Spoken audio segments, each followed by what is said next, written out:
Botanist. Ever since you and your friends were attacked by wights on floor 21 of the Tower of Resolve, you've been kept in a room by yourself, isolated from visitors and friends. Only Philip has been with you. It is your understanding that you aren't really a prisoner, but Dakin Lear has been very clear that he believes this attack was part of a larger conspiracy, and he doesn't know who is responsible. He doesn't know who he can trust, and so he's kept you in a hidden space, separating you from Lenore, with a plan that if one of you were discovered by evildoers, the other at least would still be safe. Aside from boredom, it hasn't really been that bad. There have been some good food, your room is very comfortable and well appointed, and there just isn't much to do so far. You haven't gotten any news on what's going on outside of these four walls, or how long you might be stuck in this sort of limbo. A whole day passes, and the following morning, you are awakened by the sound of a very loud knock on your door. What do you do? Well, Bartimus is in a bit of a tricky situation. He's actually, we'll call it indisposed and unable to open the door, so he will respond, the door is unlocked. Please feel free to let yourselves in.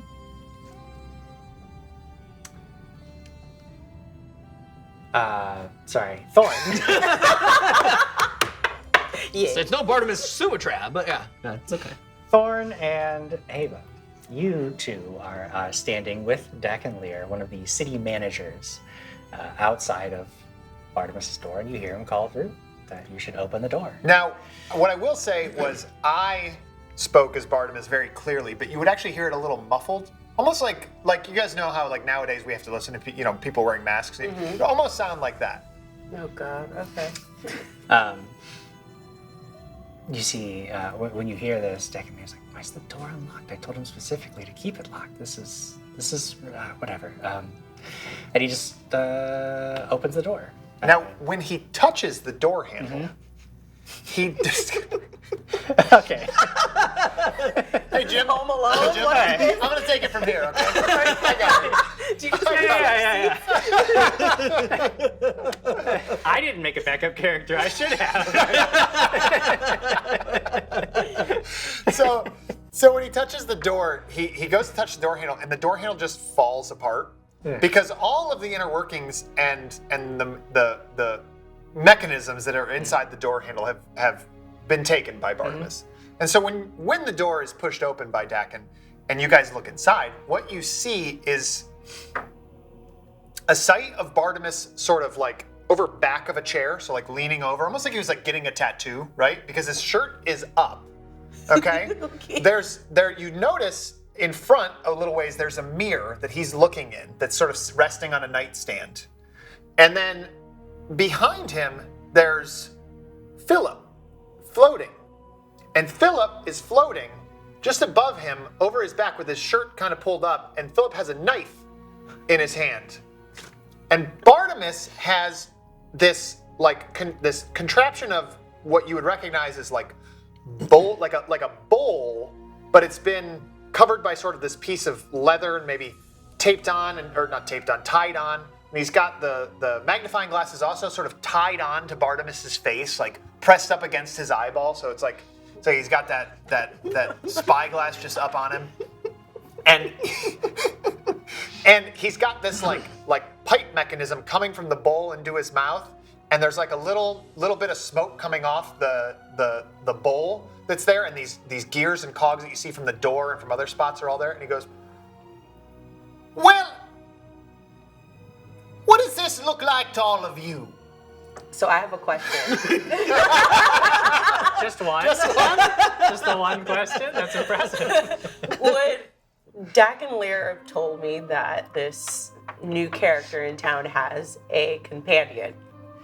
I think it would have. I think Philip would have been mentioned. In fact, not just Dakin Lear, but like for anybody who has seen Bartimus, particularly like at the demonstration, it was a big public event.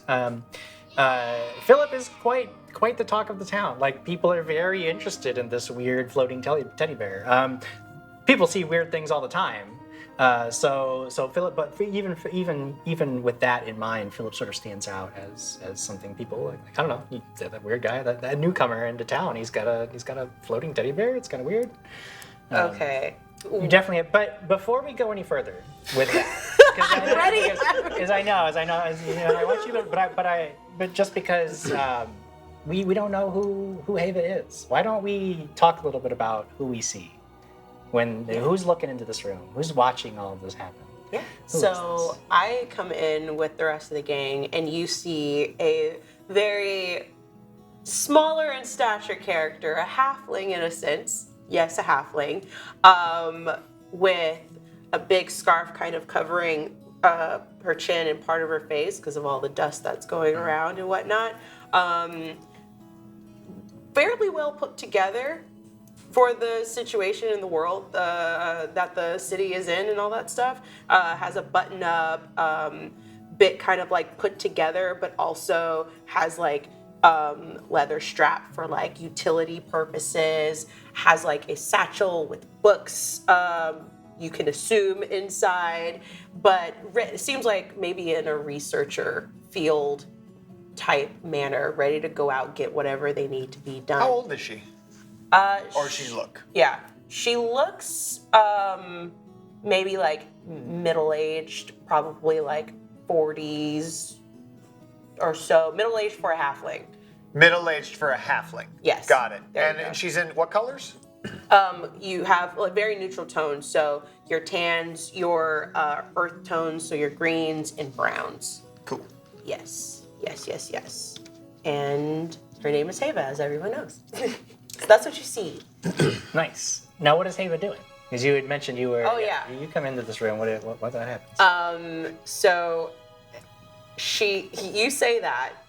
I mean, yes, She I say, sees what your does this back look like and to all the of teddy you? bear like doing something to you.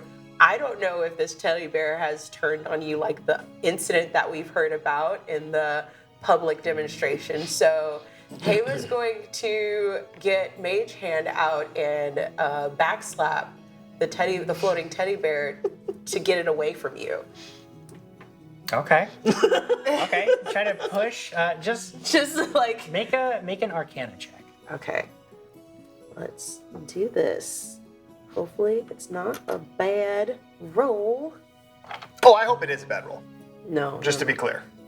First roll. First roll. Okay. Is that a 1? No, it's not. It's a 7. But I'm getting a 19. 'Cause I have Okay. a beat. So you try to basically just grab Philip with Mage Hand and pull him away from. I'm not trying to Barnabas. I'm not trying to grapple. Yeah. Just get him right, away. Move it away. Right. like if there's a wall adjacent to Sure. them. What you notice, so you would just know that Mage Hand in itself is it's sort of a weaker version of a telekinetic kind of Yeah. thing. It's not very strong, but you kind of expect, well, it's a teddy bear, I can just move it. Yeah. But you notice, you put some effort into it, and you cannot move Philip. Even though it's just this little teddy bear, you can't move Philip with the power. Like you would need something much stronger. Didn't move at all. No. Jerk or anything. Not even his hair. Oh my Doesn't God. doesn't stop doing what it's doing. Thor, is there anything from you? You see all this happen. Now you spent a day with Bartimus. You Yeah. at least know that he's a little bit of an odd one. Yeah. Kind of curious, what's your reaction to all of this? My first thing would have been, because I know that Bartimus and Lenore were both taken as well, but my thing would have been, the door opens, it falls apart, and all this is happening. I would look immediately to Lear and just be like, you had nobody protecting him? Well, we figured the door would be. I didn't think he was going to take apart his own door. But you even said yourself that, he's like trying to keep him away from getting into the wrong hands. I mean, the man is a genius. Is he? He's just. I mean, it looks to me like I'm not much of a person of Arcana or society for that matter either. But That's a stuffed animal. no, that's Philip. He gets it. Sir, You're the first one. are you you okay? Is it hurting you? So the first question I would ask is I rolled a 17, it's either perception or arcana, it's the same thing, to just see if I saw what she did. I would imagine you would see her. Yes. Yeah. Oh, yes, I'm totally fine. No reason to worry. Now that you're all here, though, you could help. I could use the extra hands. This would be wonderful. Hang on just a moment. He sort of like takes like a deep breath of what he's doing, and then you see him like exhale really hard back into this thing that looks similar to what you're probably imagining. So but you took apart the door to make a bong. We got it. yeah, you got it. You got it. You got it. All right, now, and when he does that, he goes, all right, now, Thorn, would you hand me that? And you see what he's referencing is his notebook. He's sort of like looking at it because his hands, you actually notice, are tied around the device itself. See that? What is happening? You didn't do that yourself, did Philip? Oh, yeah, we've been hard at work, of course. You have to understand. I've been trying to solve all the world's problems. what page do you need? Thorn. Oh, just 16, please. Flips it open and just holds it up for you. Great, While yeah. all this is happening, So- I'm closing the useless door just for Yeah. some And I sort say, of protection. if you would be so kind, and I sort of like motion to the pencil. Yeah. Okay. Stick the pencil in your mouth. Okay, all right, here we go. Test number 3012. Results are. You know, I could just write this down for you if you wanted. Oh dear me, you're right. Pull the pencil out. What do you want me to say? I say results are, and I look and I say, does that look purple or fuchsia to you? Fuchsia. Fuchsia. Fuchsia, level 3. Fuchsia level. Test was, and he looks down at a stopwatch that he's got like open right next to him, and he's like, test was 37 minutes. What? 12 seconds. Oh no. Wild magic. That's how's that bong? All right, I'll speed this up a little bit. So after we write all that down, he says, yes. So I'm so sorry we have not met. My name is Bartimus, and I would shake your hand, of course, but as you can You see, look a little tied up right now. Yes, I am. Don't worry, Philip can get me out of it. And you see Philip who has the knife, and when I say Philip has the knife, so Philip has this knife, but like he's just a teddy bear, right? So like he doesn't have anything to really grip it. He's just sort of like, it's like on there, but like you guys probably don't think it's very secure at all. Bartimus has no concerns whatsoever, of course, but like it looks like it's just sort of like could drop at any moment. He's like, don't worry, Philip will get it. And Philip just like real slowly, and then like it kind of drops, and he still got it, and he's like Philip's just like, oh. I'm sure he's fine. That's And then like the knife sort of scrapes across his back. Like, all right, yeah, okay. And then Philip will start to set like just the knife just drops to the floor, just boom.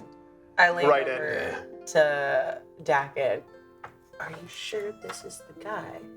Well, sometimes, he's the guy. Well, he's done so much of the work already, you know? There's a way about him. I wouldn't concern yourself too much with this. Honestly, that's why you're here, you know, to sort of curtail some of this.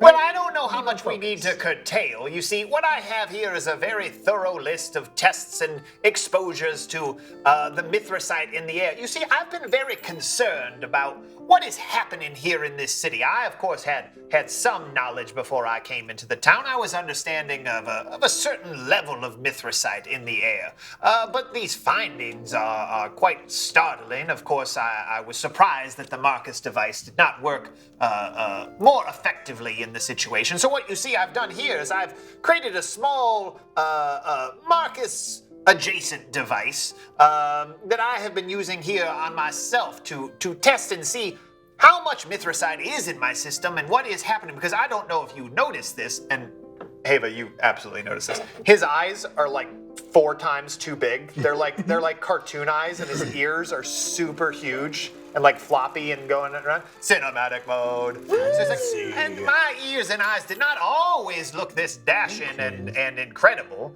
There was a slight sparkle to my eye, of course. Philip would always tell me, but now it's more of a shine.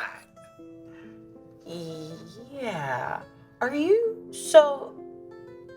You're saying that you're the one that created the Marcus device. Oh yes, the Marcus device is the prize in my collection, so to speak. We're going to be making a larger one, of course, and I would love any help. Is that why you're here?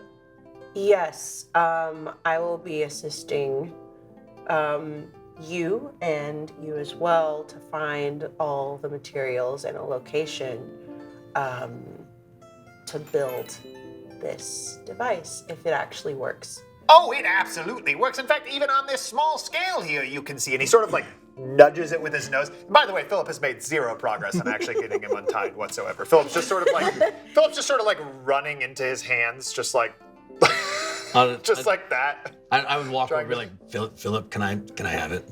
Philip just sort of floats back. All right, and I grab the knife and be like, I get it. Don't worry about Philip. It is his very best friend, as he said. I know about very best friends. I have one. His name is Mackie. I met him many years ago at the prison and stuff. So good man. I'll just reach down and cut your vines. Oh, all right. Yes, fantastic. So and I hand the knife back to Philip as the dust level goes up. And Philip absolutely just sort of you hand him the knife and it just sort of fumbles and just drops to the ground. Perfect. You're fine.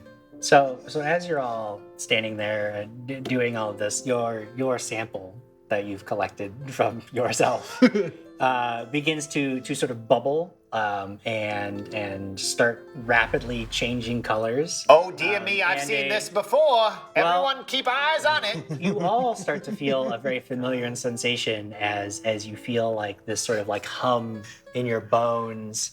And why don't we have you, Bartimus, roll a d10 as wild magic strikes. Wild magic. And some coinage. And the lights went out. I go, oh, it's gotten dark. Everyone, keep your eyes peeled here on this dust. It is behaving rather abstractly. Interesting that it happened when you all joined me here.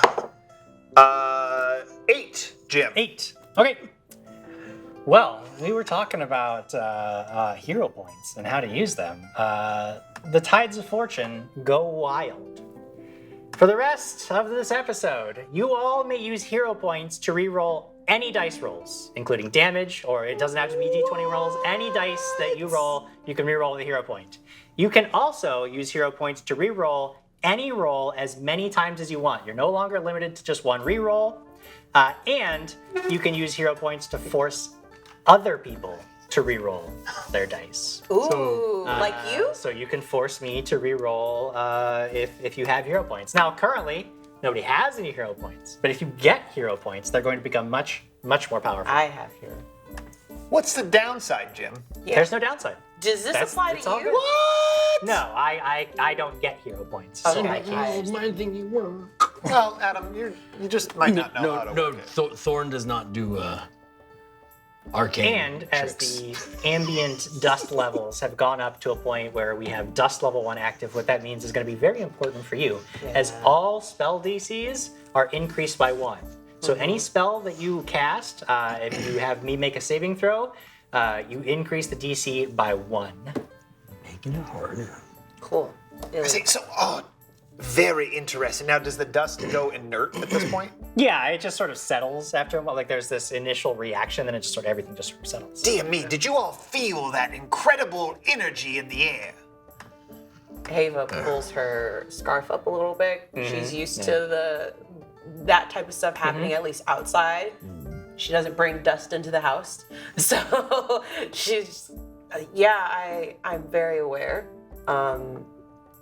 Let's get something very clear. I'm not very trusting with this situation, but Dakin here trusts you and believes in what you've created to actually be able to help the city.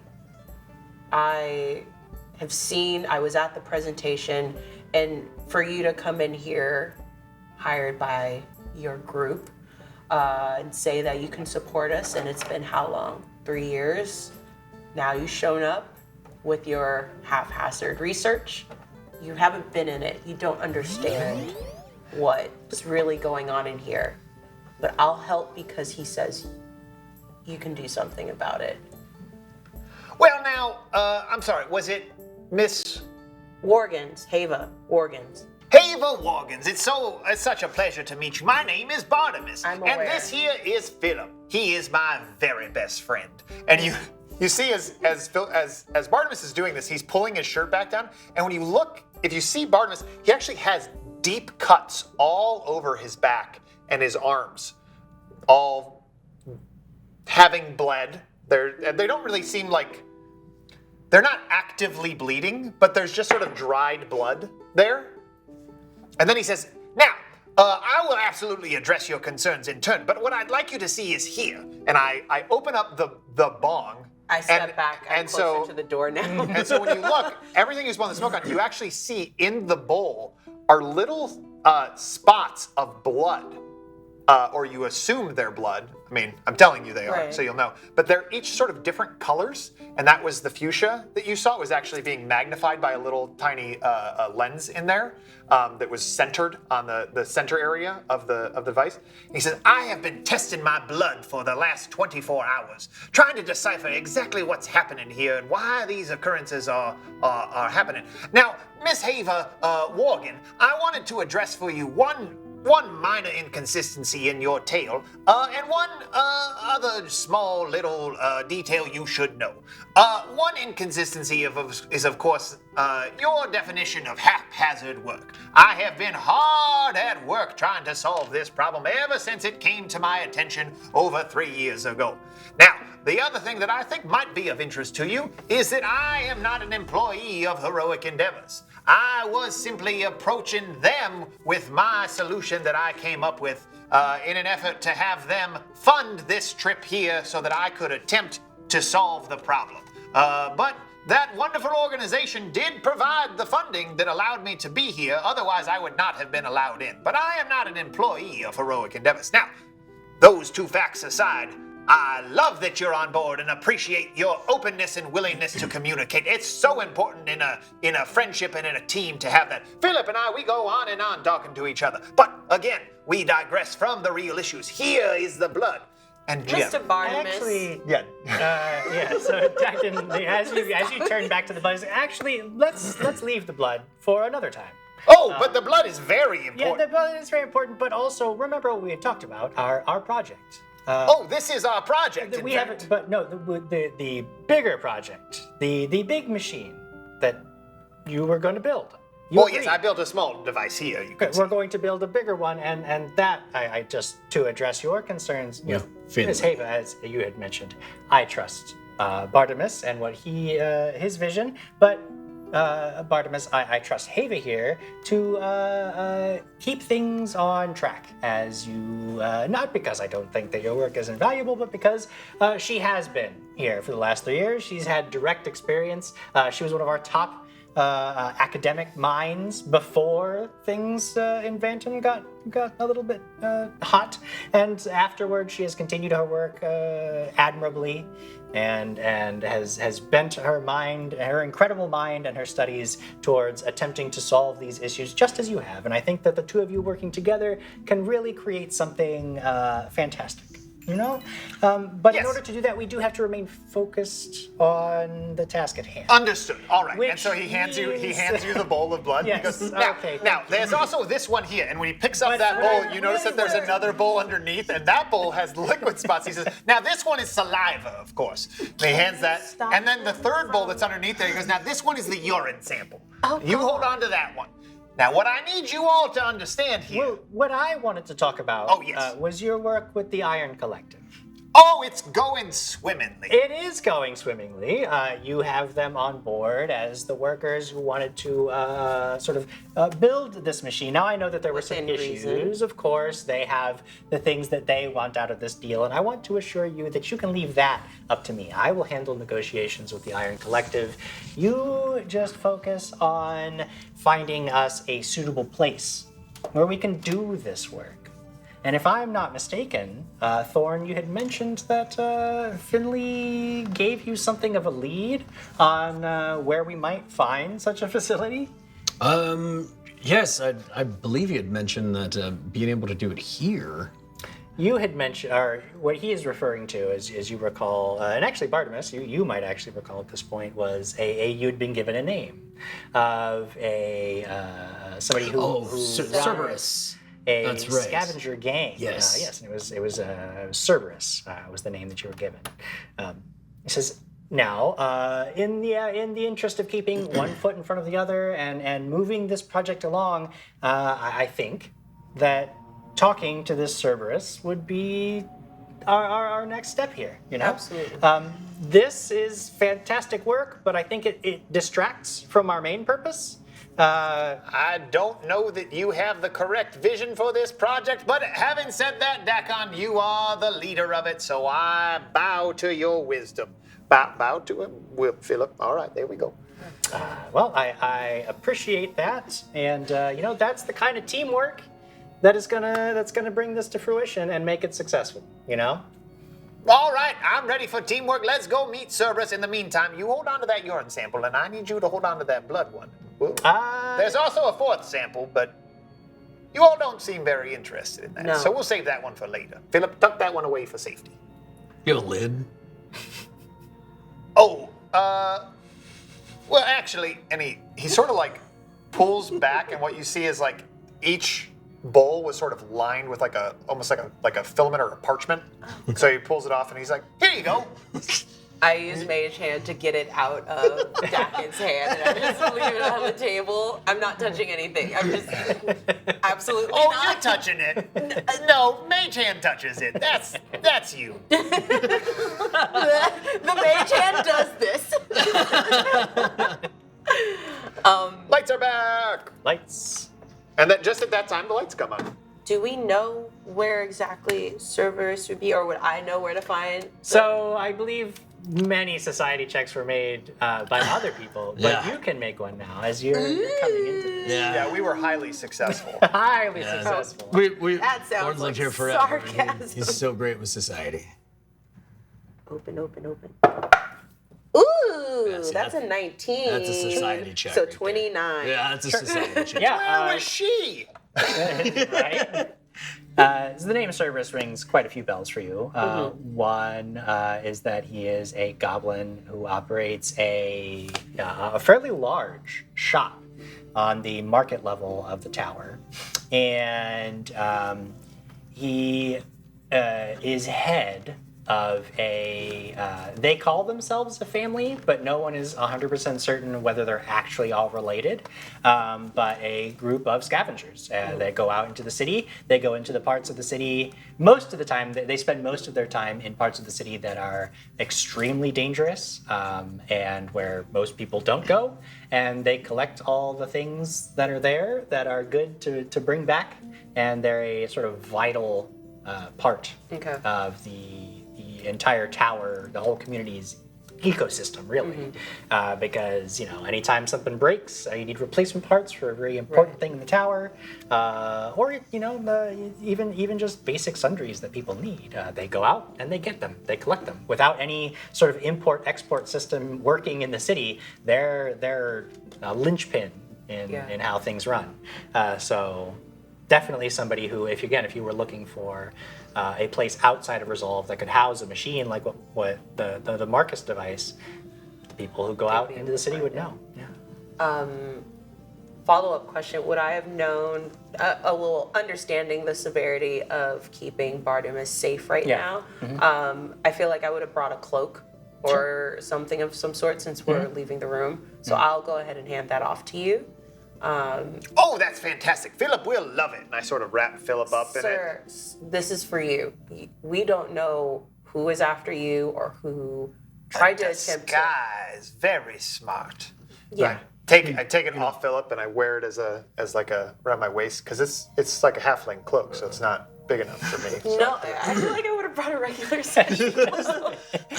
You are a human man. I knew the client. I'm bringing it to you. Okay, put the cloak I do on. have one other question though. Where did you take Lenore? Where did what? What happened to Lenore? You would know that she's simply being kept in another part of the tower currently. Okay. Yeah. As It far was- as you know, she's safe. Yes. How is Lenore?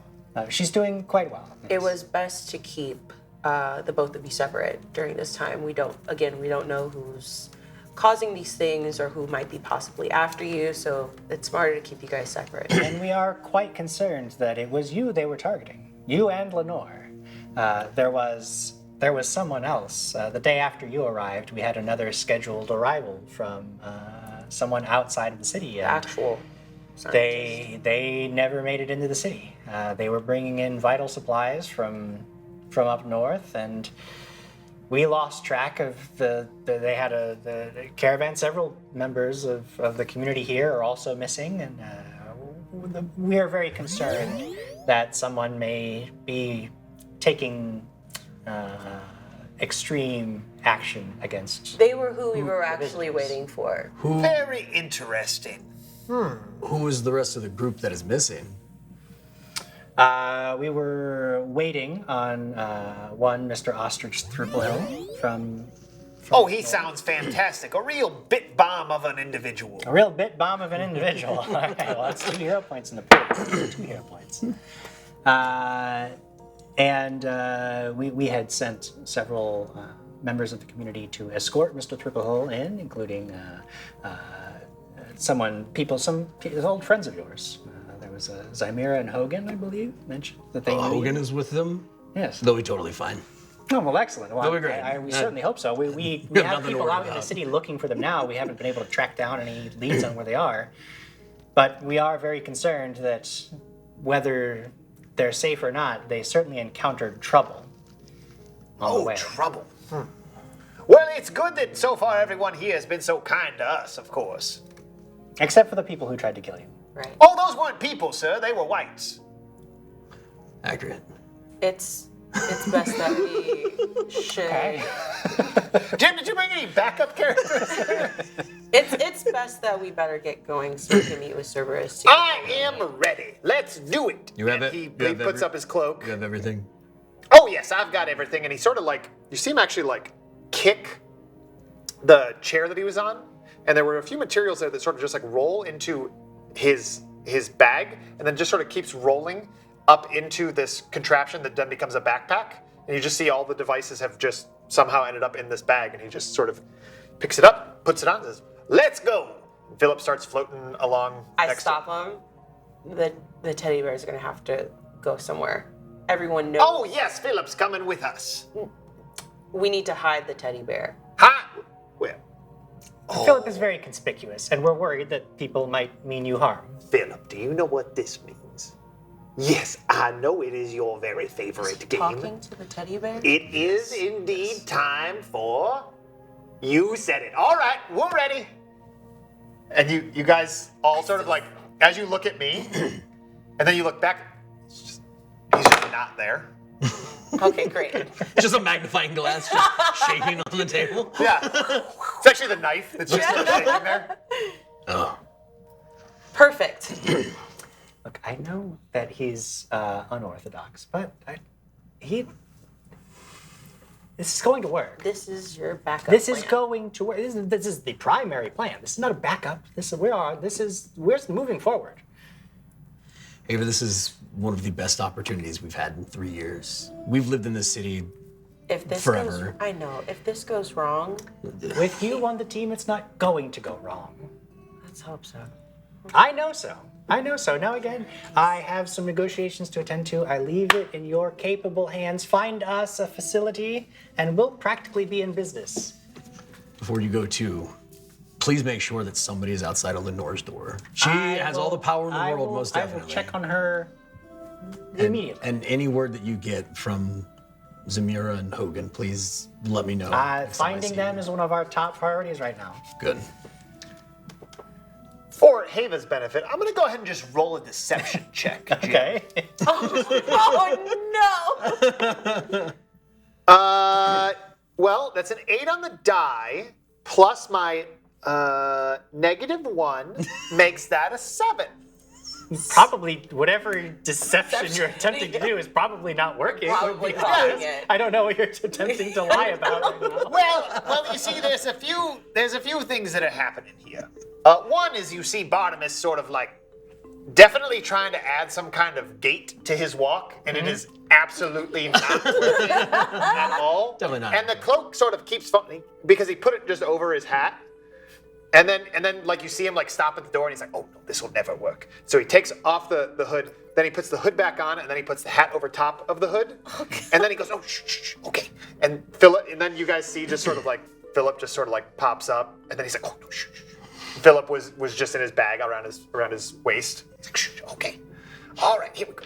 And then, don't go back down, Philip. And then Philip comes back up. He's like, oh no, all right. And he's just making his way down the hallway. Keep him hidden, or Oh, he's. Who are you even talking about? the both of you. Keep him hidden. It could be life or death. He's for the both of fine. He's fine. you. I start walking out the door, and I just put like the hand on the shoulder, like the God blessed on deck, like it's in our Savior's hands at this point. And we'll head over to Alright. Goblin's place. So you head out to the market level, a place that you two are very familiar with, but Bartimus, you've probably never seen it before. It is impossible to say what this level of the building may once have been, as the people of Resolve have radically transformed it. Its most notable feature is that the outer walls can be opened or closed, giving the area a more open-air feel than many levels of the building, without compromising its ability to provide shelter when the weather is off. Almost every stall in this market area is owned and operated by an artist and crafter of some kind. As I had mentioned before, there's really no import or export economy in VANTAM, so whatever people can make themselves, and that's kind of how the economy runs. You had an incredible society check earlier, so I would say you know exactly where Cerberus's storefront is, and it is one of the larger shops that is set in its own room, which is probably it was probably once like an office area of some kind, but being in its own enclosed like room by itself marks it as a very important business, and Cerberus is quite a big player in its corner of the market. There is a large chair, and in this large chair is a plump green-skinned goblin with smoke goggles on, who looks over and gives you a wide, toothy grin when he notices you peeking into the shop. There are bits and parts everywhere in here. Some of it is very technical-looking odds and ends. Other things are just common household items. All of it is marked for sale. Oh, come in, come in. Well, hello there, friend. My name's Jebediah Artemis. What's yours? Jeb. We're here looking for... Jeb, Yes. I can. Excuse me, Cerberus. I'm so sorry. I'm so No sorry. need to apologize. I have a proposition for you. Trying to find some space. I am a businessman. I like a proposition. Look, so we're looking on attempting to do a little bit of experimenting. We don't want to do it within Resolve. So we're trying to find a large facility that we can use somewhere in the city. Out of sight, out of the way of anyone. We don't want to harm anyone. Just a large space. Large space. Large space. Low profile. Yes. I do have one small request before we go any further. Understandable. Can I see the bear? I'm sorry, what? The bear. Oh, it is fine. I will hush hush. But the bear. I can see the bear. Yes. Cerberus, I need you to understand that. You can't be doing anything. Oh, no. Hush hush. Very. I am simply an observant goblin. He's just like floating. like you actually see him like just sort of float up behind Bartimus. And he's like, oh, well, you have to understand. His name is Philip. Philip, say hello. And Philip just sort of goes, It is. He was like looking around, like no one like coming around. No one's like coming into the place of service. Please, you are safe here. Remarkable and no magic, which is the most interesting thing. Marvelous device, this. So this You got her so stumped. She's been trying to solve Philip. Like Philip is a thing she has to solve, and she's been trying to do it. This is a Kirby thing, not a Haven thing. Remarkable. Thank you. Oh, you are remarkable, incredible, my very best friend. And he Put him away, please. is a little off, yeah. Very much so. Yes. But So He is off. I don't like him one bit. He's now is the time, Jeb. Just, Yes. he is off, yes. this space to do this work. What kind of work do you need to do? This will help me determine what kind of space we might need to find for you. Oh, We- all right. Well, you pull out the paper and you pull out that parchment. We have some saliva samples and some. No. Actually, here's the fourth sample. We don't. No samples. All right, I'll just save the Put the fourth poop sample for away. later. I put my sample back in the pocket as well. He didn't At the take end it of the from day, me. you know what we've been trying to work on. You saw the presentation. I'm pretty sure you were there. You were there, right? I mean, I heard that it did not go well. It is very likely. I thought the council voted down any further work on that device. Remember how you said hush hush? Oh, yes, of course. Hush, hush. I am simply talking about what I have observed in the community. Besides the fact that there was a very large, not expected event that happened at the presentation, there is evidence that it can work. Sure, sure. Dakin would like to attempt to redo the device so that we can get our city out of this whole situation. So Sure. Of course, hush. convincing the other two counselors is going to be difficult, but but with a potentially successful, if we simply ask for forgiveness and not permission, perhaps once people see the efficacy of this device, which I hear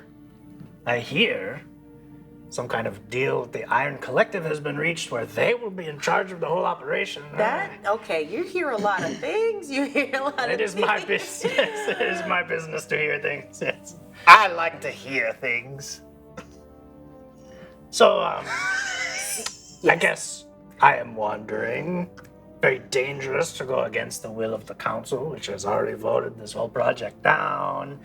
If I am seen as a participant, it puts me at a lot of risk. And then there's the issue where the Iron Collective kind of owns the whole thing. They when it's won't. At the end of it. Again, They won't. hush hush on They this end. they won't. There are deals and negotiations being worked out that it would be a more of a public domain situation. They would not own the whole thing. Well, I should hope not, because as a businessman, I'm kind of wondering Monopoly. what I will own when it comes down to what this is. Oh, if that's what this is about. Oh, of course. All right. Well, now, hold on. Don't, shh. Hush, hush, hush. Hush, Of course, hush. Of course. I'll just make you another one. He will make me another one. I have to find 2 buildings for you now. Oh, no. I please believe didn't say that. miniaturization is something that I have been attempted to perfect. I think in a short time I can figure that out. We'll build multiples in the same spot. Do you have That's a space very that big? ambitious proposition. Is So ambitious that you get to hero for it. Explosion! How about this? We're gonna start with one. We're gonna make sure that it's successful, right? Because I don't want to offer up a device Sure. that can help make your life better that is not successful, right? I think there is one part that I'd like to interject here, because you two keep discussing this matter here, and the original Marcus device was he talks a indeed lot. successful. It did have certain complications involving the atmosphere here in VANTAM, and if you could pull out that paper real quick, and if I would just show you this here, if you look here on these blood samples, and then I'll show you sample 4 here in a moment, and you look Yeah. on this sample here, No one wants to see the blood. oh, well, I understand it can be trouble. Meatball! Hey, that's another hero point. It'd be a little troubling for people Put to it back to in my understand. pocket again. Put it in that dumpster over there. We're not going to be. Well, anyways, the point that I'm trying to make to you is that Marcus the Magnificent, or the Magnificent Marcus device, will be wildly successful and will hopefully overcome those side effects, but will be just as successful as the very first Marcus device. I am hoping for more success. Yes. Oh, yes, More a greater success. scale of success. Your confidence intrigues me. I would say. Big bomb! It is a bomb. Is it? Is it? I'm talking like you. Is it a bomb? Where would I had to get it back there for a moment? You saw it. I had to reset. Where would you call it? A bit bomb of a success? A bit bomb of a success. Hopefully I would it's not say a bomb. this. No, look to that. We can decide where my organization falls At the end of this when we are. But the problem is not that I don't want to help you. I want to tell you where we can build this machine together, Oh, yes. where we can join our forces. The problem, of course, is that my cousins, my nieces and nephews, they're missing. And they are the ones who know where all the things are. I do not go out in the city anymore. My treasure hunting days are long over. And I am afraid I tend to the shop. My nieces, my nephews, my cousins, they are out in the city. They are the ones who would know exactly where we could build this magnificent machine of yours. But after the last storm, I do not know where they are. They did I not come am back. so deeply sorry to hear that. I believe that we could help you find those individuals. That would be wonderful. That would be Find wonderful. You some see, closure. I ask people around here for help, and they say we do not have time for the scav. And Oh, Well, we have actually, time. I was going to ask is, outside of your family members, that again, yes, to Jeb's point, Oh, I think We're we're very- past the pleasantries. It's Bartimus, of course, you know that. yeah, of course. I knew them as soon as you came in. You are very bad at hiding your identity. Oh, I think you're just very deceptive. we are on a very tight timeline, and I am wondering, is there another set of scavengers that you have on your team that we could potentially find a space and in turn maybe look, since And we'll as be a, out there. as a look for your- follow-up to that, where did they go missing at? Well, now thank you for asking. You see, my cousins, my team. This is my family we are talking about, and they are missing. I do not have a second family I can simply send Oh, out to no, the video. no. How didn't could mean anybody that. have I'm a second sorry. family? I'm just. We do so. We try so hard to help. Her passion for this project is just so high. She just wants to see a better, cleaner Phantom. Of course, you understand. She's just not thinking clearly, and you are clearly have high emotions in this. Where, if you could just point us in the right direction, I'll be right on this. Of course, for there's no greater importance than family. How about we do this? Family. We do this. I agree. Thorn, what do you say? Should we do this? Yes, if you point us in the right direction where they were. We'll help you look for your family. Oh, I am so glad. And in turn, the device that we create continues to be public domain. Everyone is helped. The society is better for it. You know, Ava, I don't think that's necessary. This individual is missing his family. I would love to help this halfling solve this problem and get their family back. There should be no charge for saving families. I'd There like should to be no use- charge for saving families. I'm not trying to put a charge on saving anybody's No, there family. definitely shouldn't be a charge in the same family. No, there should never be a agree charge, with that. Thorn. Is it possible that I can use my diplomacy Yeah, in this yeah, situation? Okay. I would also like to. What are you gonna do? Like, enlighten me. Actually, no, I don't trust that one. Let's do this one. Skills. 17. So that would be a 28. Yeah. He says, "Oh, let's not get too bogged down in these other discussions. If you No, want there's to find lives on the line. the quickest way, There's to, lives always on the line of Phantom.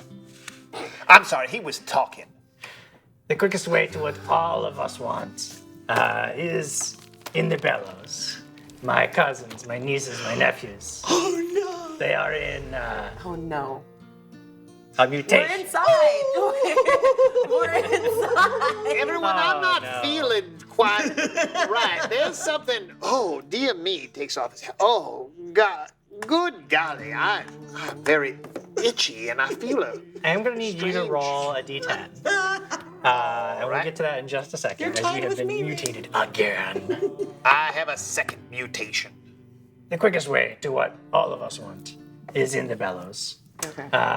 My cousins, my nieces, my nephews, they went to, there's a Waxworks there, a chandlery, yes, the Carlisle chandlery. Right. If you can go, you can find them. They will know exactly where you might. If there is a space for this machine, they will know where it is. And I will be able to rest easy knowing that my family is safe. So everybody wins, you see? And then we can discuss the machine and the future of VANTAM and where we fall into that. Well, But for perhaps now- we could talk about But this for now, there are lives. in the line. ailment that I am just suddenly overcome with. Is just, oh dear me, does it grip me something fierce? It does. It does grip you something fierce. As you, at first, it's like a rash that crawls across your side and seems to spread out over your chest, and then your arms, up your neck, over your face, your entire body. Oh dear me. Oh, Begins to get this weird, scaly rash. oh, good. And as you are scratching at the skin, your skin itself begins to fall away. Oh, this is unnatural. And you are looking at a very shiny, sort of pearlescent flesh made of scales. You have scales now, is what I'm trying to say. Everyone, could you gather around? Gather around. Look here. Do you see these scales? Yeah, it's on your face too. Dear me. Oh, it is. Oh, dear me. How intriguing. Now, the good news is that you have a permanent +1 bonus to your armor class because your scales have ring. Oh, that's sick. Which The that bad would be. news is that you are very off-putting, and you will take a -2 penalty to any charisma-based checks. Oh. That's fine. Okay. So I'm light blue, you're pearlescent. Perfect. Oh, goodness. Would That's great. I like while he's scratching and stuff? Has he taken his cloak still on him? Right. Yeah, like he's still, yeah. He's still okay. Good.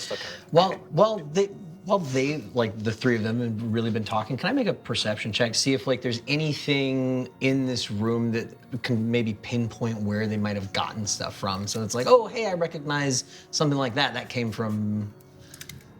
Hey, Thorn. You want a society check? Take a society check. Yeah, okay. All right, here we go. Society! Would you like to roll? I would love to use one of those hero Use a points. hero point? Using a hero point for my natural one society. All right. Fire up the dice cam, Jim Jam. Or not Jim Jam. Okay, That was okay. Jared. With my +2 gives me an 11. An 11. It's really difficult to say. There is it's like, I'm it's distracted. a little bit like walking into a scrapyard / Okay. pawn shop. Sure. There's stuff from Just everywhere, everything. all over. It's really difficult Just to like get a sense. stacked Yeah. and Yeah. okay. Yes, fetch me the knife. The scavenger teams must be very prolific because there's a lot of stuff in here, and a lot of it is actually in like good workable condition. It's not like junk, really. Like there's good stuff here. As I said, they're a very successful business. They provide a lot of very valuable resources for the community. So Yes, Yeah. now. Is there- Glad it was Maybe- helpful. All right. Being familiar with like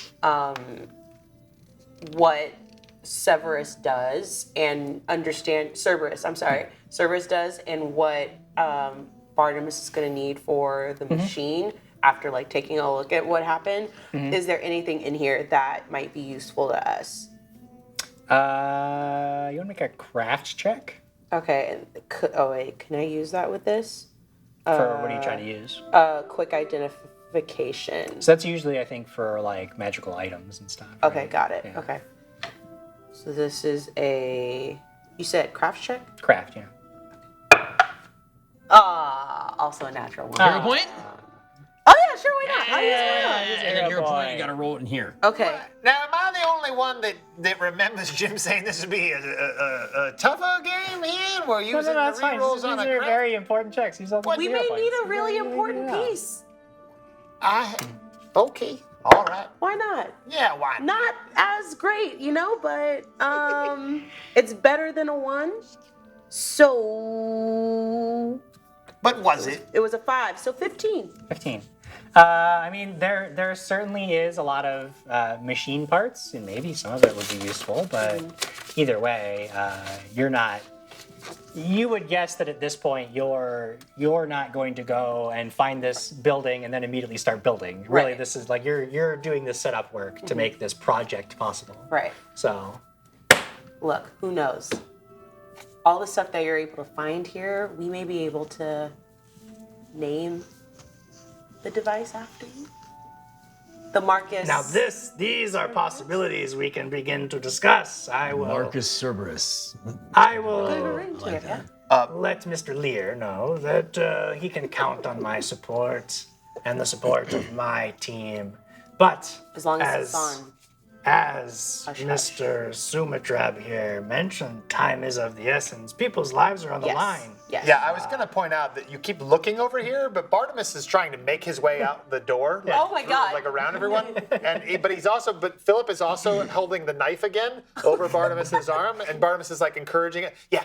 Go a little bit deeper. Yeah, all right. There we go. Okay. And he's just sort of like pushing the knife into his arm. Oh, yes, it does seem more resistant, of course. We'll have to do thorough testing. Bartimus. Yes, I understand. Hey, to the Wax Museum. Here we go. And he, Thank you, Mr. Cerberus. You've been a most delightful halfling friend. And we head out towards the Wax Museum. Oh, yes, he's in the middle of an experiment, of course, as you can see. can he wrap it up? We have to. Oh, yes, he could wrap it up. Yes, all right. Yeah. Is he gone? He moves very slowly. Oh God.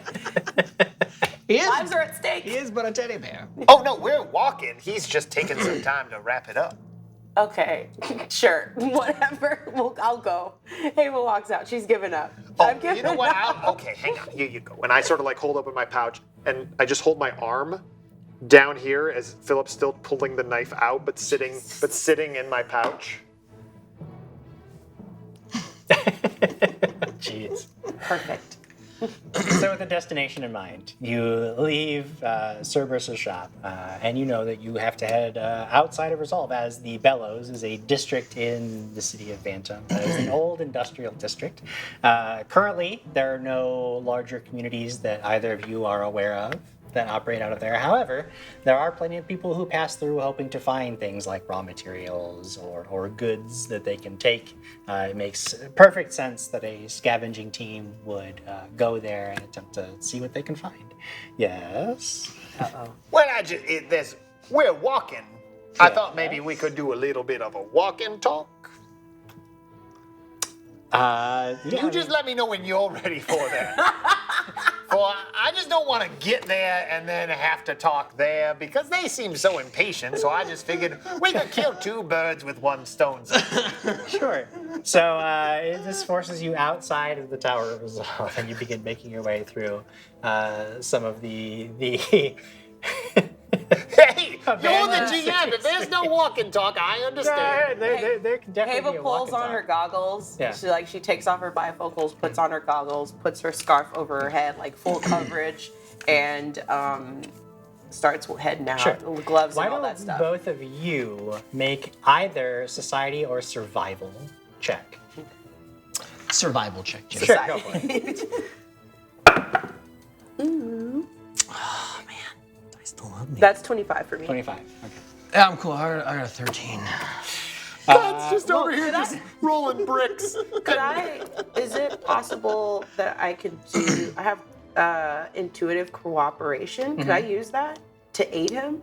I would say that in this particular case, like, yes, there's a lot of times that you could make a check to aid him, but in this particular instance, like, your check is enough that like Is- what, oh, okay. what's going to come. The benefit is going to. Okay, you're we're going to good. get We're something. okay. So I was gonna say, I Yeah. realized like This throwing is stuff neutral last time was arc. really, if I just throw something at the wall, it clicks in my head. Yeah. And I get a better roll. I get like a +10 on that, right? Yeah, sure. I remember now. Excellent. But hey, but you just, all I'm saying is that you actually are very familiar not just with the bellows itself and how long it will take you to get there, but you actually sort of kind of like you're thinking back to your days pre-explosion, and you actually do recall where this specific building, like it's a building you've walked past enough times that like it's sort of embedded in your memory. Like you don't remember precisely how to get there, but you can get to the area and look around. Like you're confident that you can sort of lead the way there. Is all I'm saying. Okay. You guys will be able to get there without any trouble because you know the way. However, along the way, Bartimus wants to talk to you, so I have to I have to turn the floor over to Bartimus now. Yeah, you just hand it over to me. I got it. All right. Thanks so much, Jim. You can go We'll let take a you know. break. Yeah, we'll let you know. Yeah, We're we're gonna gonna hang out. We'll let you know. Yeah, you let me know. Hey, so, friends here, look, I think that maybe, I think, Thorn, you're with me on this, I think, but Haver, I think there's been just a bit of that mistrust you spoke of earlier. And I understand that perhaps I did not anticipate the queasy nature of your fortitude. Perhaps the blood and saliva are too much to look at, so let's just discuss them instead. That solidified my distrust for you. Oh, well, I'm so sorry. I thought you were talking about solidify. It did indeed solidify. It dried. What I'm saying is, I didn't know you. I have not read any of your studies because they don't exist. But you've judged me nonetheless. There's nothing out there that any research, any publications, you have nothing. We had a scientist that was going to come that has done research, has published articles and done research on our city and everything that's gone on. And they were on their way here and unfortunately they've gone missing. So we had to result with you.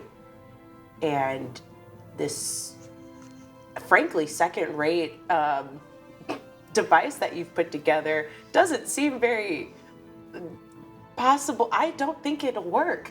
At the magnitude that I'm you think so it is. sorry, There's small there's small evidence that it could work, but like we don't have enough time for taking a chance. But again, I'm here for Lear. Oh, well, I understand your concerns, and it is true that I have not given a dissertation on any of my findings, but what I have done, unlike the teacher that you're mentioning, the scientist, I have created a physical device. Unlike write-ins, I have actually made my research into reality. And Mr. Thorne was there and saw the And machine. what else have you done? The machine did indeed work. It started to. I mean, very, very small. It was showing signs of working before one of the storms showed up and ruined everything. And I appreciate you asking about all of my other devices. Well, you see, I've had a strange fascination with the group of adventurers from many years back. I had a Crag device. You've heard of Crag, the barbarian, the king-to-be. And I had a Lyra device. There was a Quiggly Squiggly device that I was really quite fond of. At the end of the day, I don't see a track record. For Oh, background, I'm a professor. I go off of studies, I go off of research, hypothesis. studies! Bring out the paper. No! All right, and I'll No bring out poop. my paper. No poop! That's not this paper. I can show you that one as well, though. But I don't think that, again, I think your stomach is not quite as strong for this as you might hope it would be. So I'll just walk you through the findings. What I have discovered here in the blood is that, one, the concentration of mithracite in the system is much higher than I anticipated outside of VANTAM. For you see, I understood how much might be contained in the air, but I did not understand what would happen in the blood. I had a theory on how much might contain in the blood, but what is most interesting, and what I think is most causing a problem in the Marcus device itself, is the interaction of the mithracite with living tissue. Now, I don't understand any of it, to be fair, and I would love to bring on a scientist and have an understanding of that, but what I find strange is just exactly how it is affecting us beings. Now, of course, ingesting mithracite is one thing, but what I am saying, what I am trying to explain to you, huzzah, by the way, everyone, is that it's not about the fact that it affects a living tissue. It's about how living organisms around are affecting the device that is also collecting mithracite. That was something I could not foresee, for no one had ingested mass quantities of mithracite in the outside world. So I believe that the device is interacting in sort of a grand ecology, so to speak. I believe all of these parts are somehow interconnected, and I do wish I could talk to that scientist, because while I do fancy myself quite a learned man, I do not have all the learnings necessary to solve this mystery. Also, I just made up a ton of stuff, Jim. You are making up. That's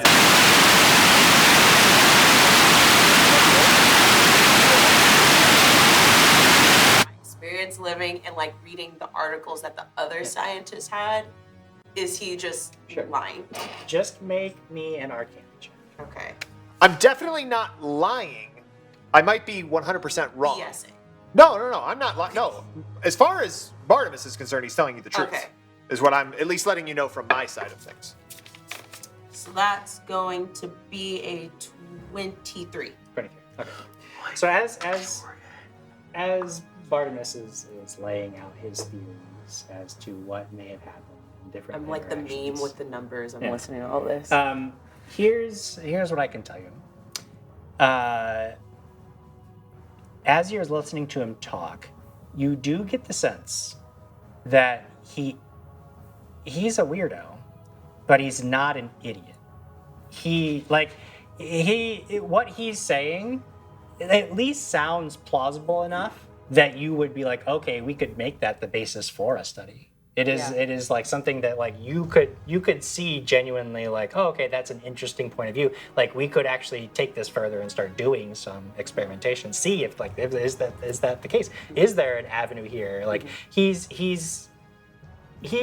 knows stuff. He's not just making things up. You're not sure whether right or wrong. He at least has a theory that is interesting and grounded in the reality of your situation. I want your situation. This is me talking. Yeah. I want your situation to be a Ratatouille situation, like it's Philip all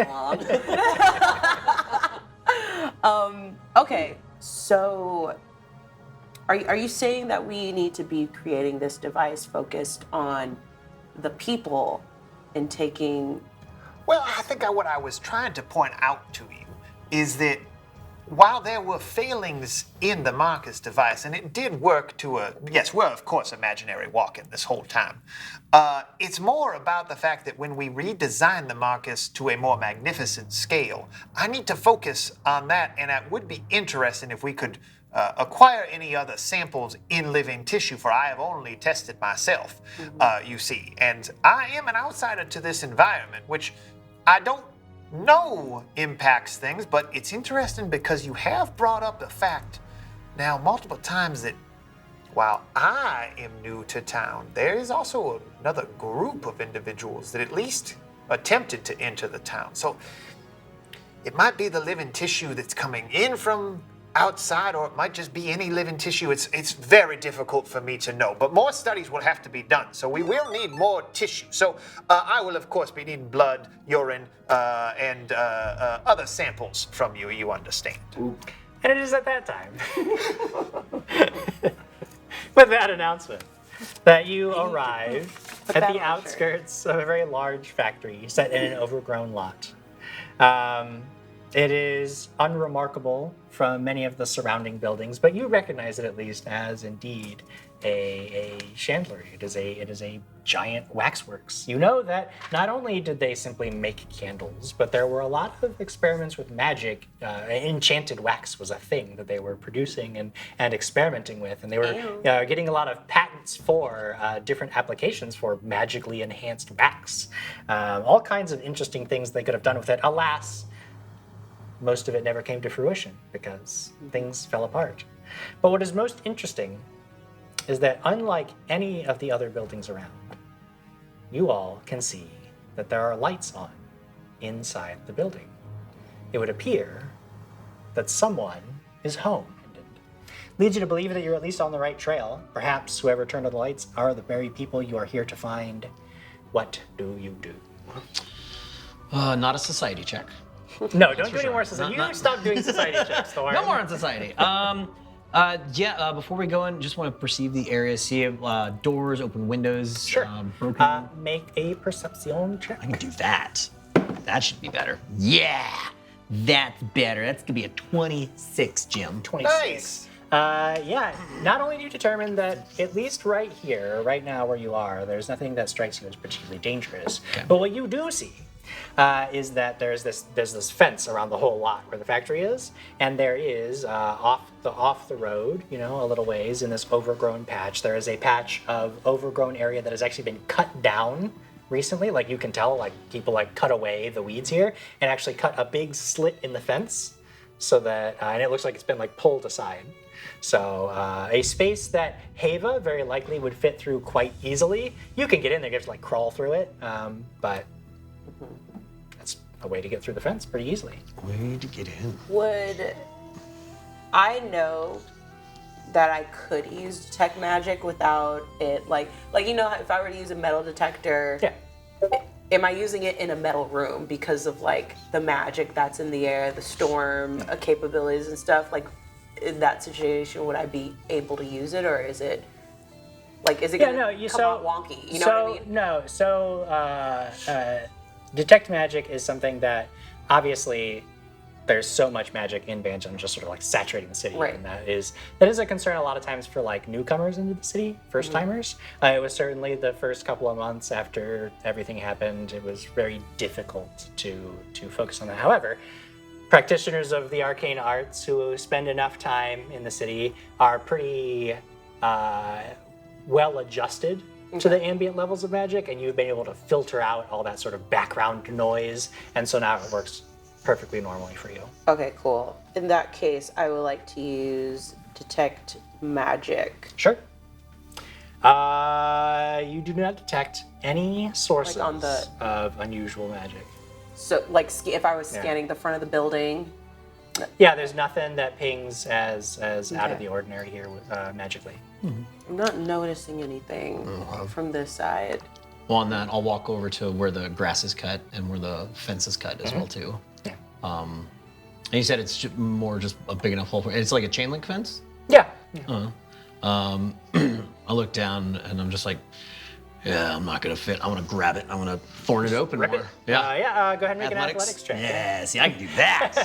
That I can do. Yes, I can do that. With a 29. Hey, look, as long as we're not asking you to know Hercules! anything about the society that you're in, you are good to go. You just like rip a section of the fence aside. You have this like rolled up section of fence and a giant opening now. Bartimus just walks up to you and like tips his hat and walks through. Sir. Ma'am. I just walk in. I don't. There's so much room. Yeah, just like and okay. Yeah, and as over there too, the grass. Anything weird in it, or does it just look like somebody Rolling over your previous perception check, which was really good, you didn't see anything else that looked like dangerous or out of the ordinary or anything. No. Okay, cool. What you actually do find is you find like a little wax paper wrapper with some like breadcrumbs in it. You looking at this, flashing back to just not having you make a society check, but thinking about what you know about Resolve, is that this looks very much like probably a baked good, maybe like a scone or a biscuit or a muffin or something that would have that you could easily purchase in Resolve in the market level. There's all kinds of people who are selling all kinds of things, and it's just like it's like a discarded candy wrapper kind of deal here. We're like, oh, somebody been through here and they Would I just see tossed their that? trash here. Sure, yeah. If he points it out, yeah. Is it fresh? Scone wrapper? Is it fairly fresh? I'm gonna pick it up and I'll Yeah, sniff it. It's Take it. Do the whole relatively, little yeah. case with it. What flavor? Some kind of honey bun. Ooh, honey bun. It's a honey bun. Shh. Don't say honey bun around does he Philip. wanna Gets lick the very wrapper? excited. Is that an offensive term to a teddy bear? So Philip actually ducks into my pouch, and like when you offer it, and then he pops back up, and then he goes back down, then he pops back up, and I'm like, oh, he would love to. I hand it to your buddy. And Philip just sort of like sticks to his nose because he's just a teddy bear, and then he just ducks down in, and you just hear the wrapper like. Oh my god.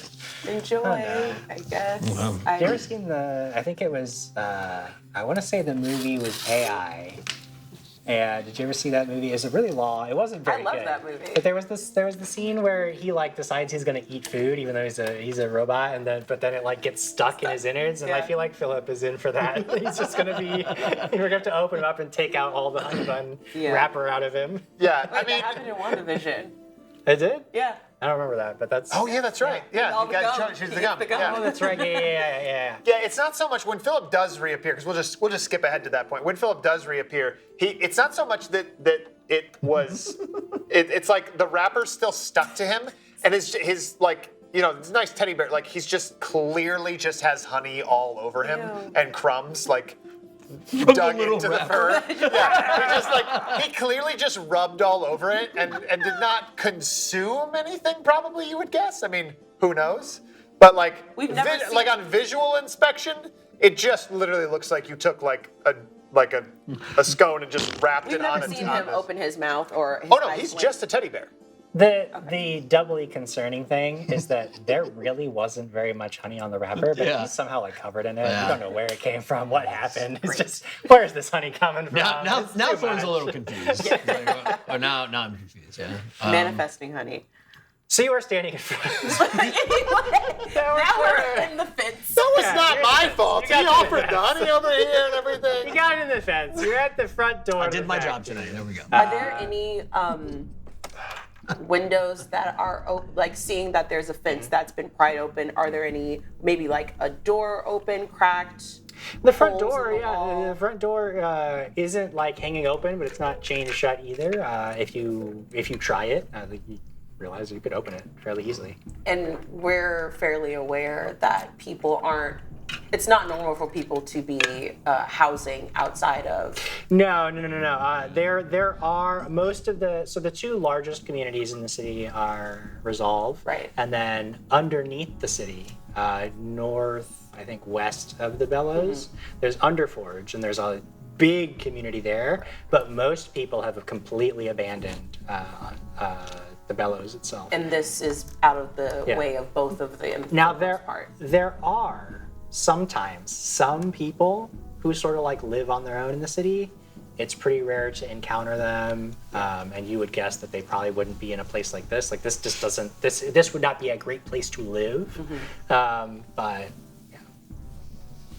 It's not impossible that there would be people in here, but it's Just very knock unlikely. on the door. This isn't my. All right. I knock on the door.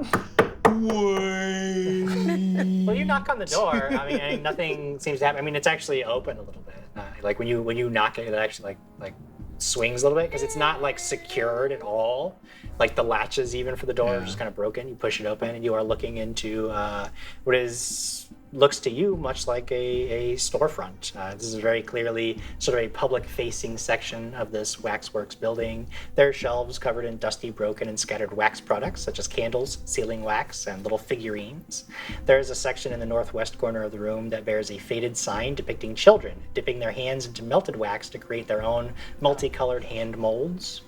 There are 3 doors that lead away from this room. One of them is behind what looks to be a cashier's counter that is marked storage. There's another larger double door with a faded sign above that says tours. And then there's a third nondescript door that simply says employees only. You said there were lights on. Yeah, this particular room, there are a couple of lights on. It looks like very common in VANTAM. You recall from your own Back in the back in the day before everything went to hell. It was very common for there to be magical lighting in every building, and they're basically like these lamps that, when activated, they shed light. A lot of them were sort of Do they have a timer? no. As long as you know that they're all magical lights. Yeah. Usually, so there is. Somewhere in this building, there is a mithracite core that is still at least semi-functional because this room, not all of the lights are on, but there are some like flickering little orbs of light. I'm gonna use a perception check, unless you tell me maybe survival. I don't know. I want to just sort of eyeballing the floor to see. In theory, dust would have settled. I mean, this place is abandoned, so does it look like one of the paths to one of the doors is more or less? Sure. Go ahead and traveled? make. You tell me a survival or perception. I like Sure. either one. Yes. Perception 25. 25. You are looking around, and it looks like there has been a lot of stuff that has been moved in this room, to the point where it's actually difficult to tell like which way there's more traffic. However, one thing does stand out to you, and that is that just in front of the door, marked employees only, there are a couple drops of blood, Oh God. semi-congealed on the floor. Oh, damn. Barnabas and blood. Quick, Philip, hand me the Fluid knife. sample. Quick, Philip, hand me the knife. And this knife just like pokes up, like blade first from the pouch, and he grabs it. Oh, thank you, Philip. And he starts like kind of scraping at the blood, and he pulls out from his pocket a little sample jar. He just kind of puts that in there. We found some more samples. These might help us in our quest. You guys would clearly see that I'm collecting blood here. So That's from this great. door. Yeah. Great. Good for you. We better be prepared for something. Maybe they were hurt or Possibly. worse. They're probably taking refuge. There could be something else dangerous around here. While he's collecting blood, I'll stick my ear up on that door and listen. Make a perception check. I noticed that lower third still says you have 0 mutations, Ava. Ooh, baby. 28, Jim. 28. You don't hear anything. Okay. But you are pretty confident that like there's no movement behind But the door. what does he smell? Smells. Bread? It smells like an Honey unscented bun. candle in here. Honey scented candle. All right. While he's, I'll try the door and then. Swings open. Yep. And just rolling over your perception check a little bit further, you see that inside the door there is a bloody footprint that sort of drags. It's like a footprint, and then it like drags forward, and that repeats. And then the lights go out. All those lights go out? just like Baby, wink out. when That we were flickering. We've got a legend to see. You know all the songs. And you said the light from in here is just kind of spilling down into this. Well, now there's no more light. There was. Was now there? it's. I mean, do you have dark vision? You can take that. I did not. Yeah. Okay. So it gets really difficult for you to see. I may have. No, I have low light. Low light vision. So Yeah. so I would say that you can probably, because it's still daytime at the very minimum. Well, no, not really, because it's dark everywhere. So yeah, it's very difficult for you to see. When you said there was a bunch of stuff that was moved around in the storefront part, did it look like it was more of a scuffle, or like, oh, someone moved a box from here to here? Make a perception check. While she makes that perception check, Jim, are there any candles here that are like round? You know, like those round Sure, yeah. ball candles? Plenty of Okay. them, yeah. I'm gonna go grab a couple of those Yeah. and start lighting them with Sure, my yeah. flint and tinder, and I want to actually like roll them down that hallway. Wait, where's perception? I can see it. I definitely can see it. It's something plus all the. It's 18 plus all the bits, but I don't. Where's perception on here? Upper right should be. She's not using. Oh, she's not using. She's not using it. Oh, It's She's digital. offense, I think. She fancy. It's 27. 27. Yeah. It looks to you like some of what has been moved in here. No, you don't get the sense that there was like a scuffle or any particularly violence. There's no like new damage. It looks like somebody came in here and rifled through a bunch of stuff, but like without any care for it. Like if somebody went and like searched your room, like pulling things out of drawers, and then just Yeah. like left it there. Okay, Yeah, okay. That's the sense that you get. Got it. You roll a lit candle down this hallway, and it goes down, and you both see it roll and roll and roll and roll and roll. You see there are a couple of we have to open see. doorways on either side of the hallway. lit But there's candle? nothing else in particular that you notice. There's no reaction to that. Like there's no like movement or anything. Any more of those bloody footprints down the hallway? As near as you can tell, yeah. It continues. Yeah, you saw a couple, and you can sort of get the sense that they continued. Like somebody moved. What size is the actually? That would be a survival check. Yeah. All right. So survival, and then Jim, I'm gonna also roll. I'll roll them together. I'm gonna roll a medicine check as well because I want to see if I can judge anything by the gait of this footprint. Oh, those are both terrible. We got 5 hero points. I'm gonna use 1 hero point to do the Hero point. Ow, ow. I'm gonna do the medicine. The In the medicine box. check would have been a 13, Jim. Okay. So I'm gonna do the survival Where's Foundry Box? again. Oh yeah, thank you. North Foundry Box. Nope. That's a 1 on the die, which brings it to a 10. 10, yeah. So it's the candlelight gives you a sense of the space a little bit, but it doesn't shed nearly Yeah. enough light for you to really get a read on it. And then like see. the candle actually like rolls through some of the tracks, which kind of ruins. Oh, them. it just sort of makes a bloody little yeah. spinny So now ball it's there. like, well, you just can't get a read on any of it. All right, well, I guess I screwed that up. Sorry, everybody. I was trying to decipher some things here. Can anybody tell what kind of creature this may have been? It could be the people that we're looking for, but Oh, you're right. It could be. I'm gonna check the storage. Sure. Assuming maybe that might have been. We can get more from that. You head into the storage room, or you try to go into the storage room, and you find that room is locked. Thank you, Sarah. Okay. A boost. A boost, by the way, is a +1 that you can assign to any roll. It goes in the group pool just like the hero points do, and you can add as many of them to any D20 roll that you want. Or if you just want to add one, that's fine too. how There's many another boosts? boost. Is that 3 I think boosts? Sarah You got got boosts? 3 boosts. Boost, yeah. boost, boost. Wow. Boosties. That is because somebody went to pump the level of the dust up. Oh, But Sarah. we're inside. Oh yeah. That's Does that help? No, Nope. it doesn't help. But what this typically does is help everything. It's a global effect. So now not only are all spell and magical effect DCs increased by 1, but all magic damage and any granted magical bonuses are increased by 1 as well. Okay. the lights go. Would you call the mutations magical bonuses? No, mutations are affected by different levels of dust. Oh. I think lights are going out Lights again. are going Oh, back you gotta out. Yeah, they come back Right on. back out. They come back on. double and We then like it dark. in here. Got a double. It's dark. It's Like a power circuit. Never mind. Yeah, I could see down the hallway. Like No, I everything can't. flickers really brightly and then shuts Yeah. back down. Is there someone here? God. Well, I'm sorry. The lights are going on. The lights are going off. Is there anybody here? Do you need help? Clap twice if you need help. Make a diplomacy check. Can I aid in? I don't know how. No, Yeah, I David would doesn't know say- how to. Because he's just going off on his own, so.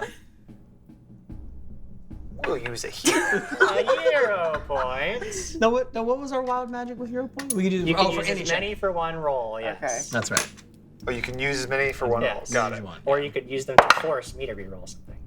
Okay. my You're just seeing one It's again? very bad. Almost. Well, I should use another Wait. one. What do Oh, we? it's, from here it looks like a 15. I thought I was like, oh, that's Oh no, good. it's straight up All right, let's do it again. It's fine. Throw Use a it up different- here again. use Here a we go. different die. No, why would I use a different die when that one's working perfectly fine? There we It's go. an 18 plus, what was I rolling? like The a diplomacy. 20. Oh, well, I Minus two. lost 2 today because of my scaly, right. scaly skin. But I'm at a 22. 22. You yell out down the hallway, and there's a long, drawn-out pause. And just when you're thinking like, well, I guess there's nobody here, you hear 2 tiny little claps from further down the hall. Someone needs our help. They are injured. Don't worry, we're coming. Come on, Philip, let's go. Why don't you send Philip? Oh, why would I send Philip? He's just a small little teddy bear. Oh, he's so strong and he's your best Oh, friend. he's strong and and wouldn't brave. you want to Oh, protect hang you? on, he's a little stuck to me. All right. That's all I I got. think You it's- love honey, don't you? I told you he would get all sticky, and this what happens. He brings out a handkerchief. Artemis, it might be better for him to go check out so he can protect his best friend, right? So I'm going to answer that as Bartimus. But you should know, Philip moves very slowly. Let him go down the stairs and hit Okay. that corner then. Bartimus is like, Well, I don't know. I have to ask Philip, would you like to go see what's down? No, I'm not saying it's. All right, okay, that's fine. so he floats out of my pouch. And then he begins to float down the hall. Now, I will tell you, Kirby, despite the fact that Artemis is always talking to Philip, Philip cannot actually talk back. Philip does not. He's not Not going to that have you any. know of. Philip Not has that no you way know to of. make a report to Bartimus. I was conducting my own personal experiment. I wanted to see if something was gonna go and like slash. I gotcha. Phil. He's made it about this far. Okay, never mind. Thank you for trying, Philip. You can go back to your bag. Why am I talking to a teddy bear? He begins Thor, maybe you seem like slowly turning around. Yeah, no, that's what I was gonna say. Let me go first. Just stay I behind me. love that idea. Be on the lookout. We'll look for more blood Yes, always on the lookout. and just stay behind me. And Remember, urine, feces, any other biological samples we could use. or actual humans or Oh yes, we'll cut off goblins. any type of No. appendage we have to. Goblins that are alive that we want to rescue, right? Oh, well, of course, yes. I mean, if they would give us an appendage, we should take one of those. We wouldn't turn it away, of course, but. I think they would. they're wanna arguing. Oh, of course, I assume. So. Chatting and Yeah. starts making his You way. can certainly make your way down the hallway. You see, as you're moving down the hallway, there are several like sort of empty ruins of offices, nothing at all of interest. But then you get to this area that is marked. It looks like basically it's like a bay of like lockers and whatnot for employees. And as you get there and you're looking around, one of the lockers like swings open just a little bit, and you see this like head poke out. It is a goblin who like sort of like falls out of the locker, and you see like blood everywhere. Can I attempt to try to catch him? Yeah, sure. Yeah. You I Athletics? mean, without even a roll, like you just rush over, like scoop him up, and he's just like looking at his eyes are very like unfocused and like looking up at you. Says, "Help!" Are you a friend of Cerberus? Yeah. What happened to all of you? And he like looks down, and you can see as the lights come back on, you can now see that his like leg and hip, like the whole whole side of his body, there's this giant bite mark, and he is bleeding. But not only is he bleeding, but like the skin around is all like bubbled up, almost like it got burned. And he like passes out in your arms. You can tell like he's not doing well. One might say he's dying one. What did you see? I found a goblin. I like kind of hold him as I'm like kind of cradling him good. a little bit. And I want to walk to the closest like office as Okay. well too, and just try to like set him down. Sure. So you rush over and you find like a table. You clear it off and you set him down. Bartimus and Hava, what are you doing? When he said he found a goblin, I'm gonna go and meet him where he's going. Sure. I would see the. Oh yeah, I mean Fainted it's goblin at this point? yeah. He's setting this body down at the table. There's blood like leaking out of this wound. Bartimus, are you doing anything? Oh dear me! Oh, Philip, quick, grab my tools. And he just like things just start popping out, and he's just started grabbing them, and he goes running up to help the goblin. Yes, I say would that like. by the time you all gather, he might be dying too. Okay, I'm in there. Yeah. I see Philip with a knife, I assume. Oh yeah, you see scalpels and knives I'm and gonna medical do a tools of various treat kinds. wounds, Jim. Yep. While they're and, doing and that- Bartimus goes to work. Yeah, I'll leave him down, and then I want to go and stand guard at the door. Sure.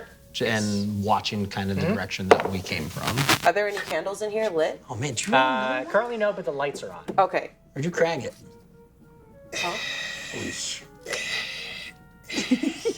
Is he hurting? Is he not? Is he hurting worse? Should. Roll again. Can I jump in? What did you get? Can Hava jump in? Hold on now. What we want to say? Hold on. Here, what'd you get? Help. Hero point. Rerolling in Here the we go. box. Throw the box up there, Jared. Oh god. Go for it. I got a 14 Nice. plus my medicine. That's a 25. 25. Okay. So the first thing that you have to do is stabilize him, which is fairly easy. Like because the first aid check is something that takes just a few seconds. You stabilize him, so he's no longer going to continue to die. Yes, when I see him, what you all see is I actually immediately I check for a pulse, and then I just hammer him real hard my right God. in his chest. As the blood goes. Right in his chest. No. What are you doing? That's not what. And then, that, and I listen, and I listen. All right, his breathing has stabilized. He's in a good position. You just beat his lung. That's not how you stabilize a person. It's all about pressure points, Haven. Don't distract me. We're in the middle of this. I have to save this I'm jumping individual's in. life. It's medicine. wildly ridiculous, but the goblin does stop bleeding somehow for some reason because the way the game works is you roll the dice and then there was a result and then he describes something completely understand how the wild, game works. completely ridiculous, and then I have to go, yeah, I guess that guess worked. it worked. See, that's what I have to do is say, well, yeah, I mean, you did succeed on the check, so that thing you did that would not help anybody does stop the bleeding. I understand. Now, hold on. You Hava didn't say doesn't stop the bleeding. understand the You world said- that we're living in right now. What I heard from you was stabilize. I have He's stable. stabilized. He's stable. I didn't know I was stopping bleeding. So what you actually see was at the same time, apparently, I was pinching his Artery? that's the one. Oh no! Yeah. Are you sure you're not a doctor? Urine? Not? Tell me what the next roll is. Let's save now, this goblin's if you life. want to actually restore hit points, now that he's stable, you could either restore hit points through if any of you have like a potion or elixir or something, or you could spend 10 minutes here and treat wounds and try to actually wake him up. Well, let's do risky surgery. Oh God, no. Okay, so just so you know, he's wounded 2. Yeah, well, I'm gonna If you fix it deal right now. damage to him, he will immediately go to dying 3.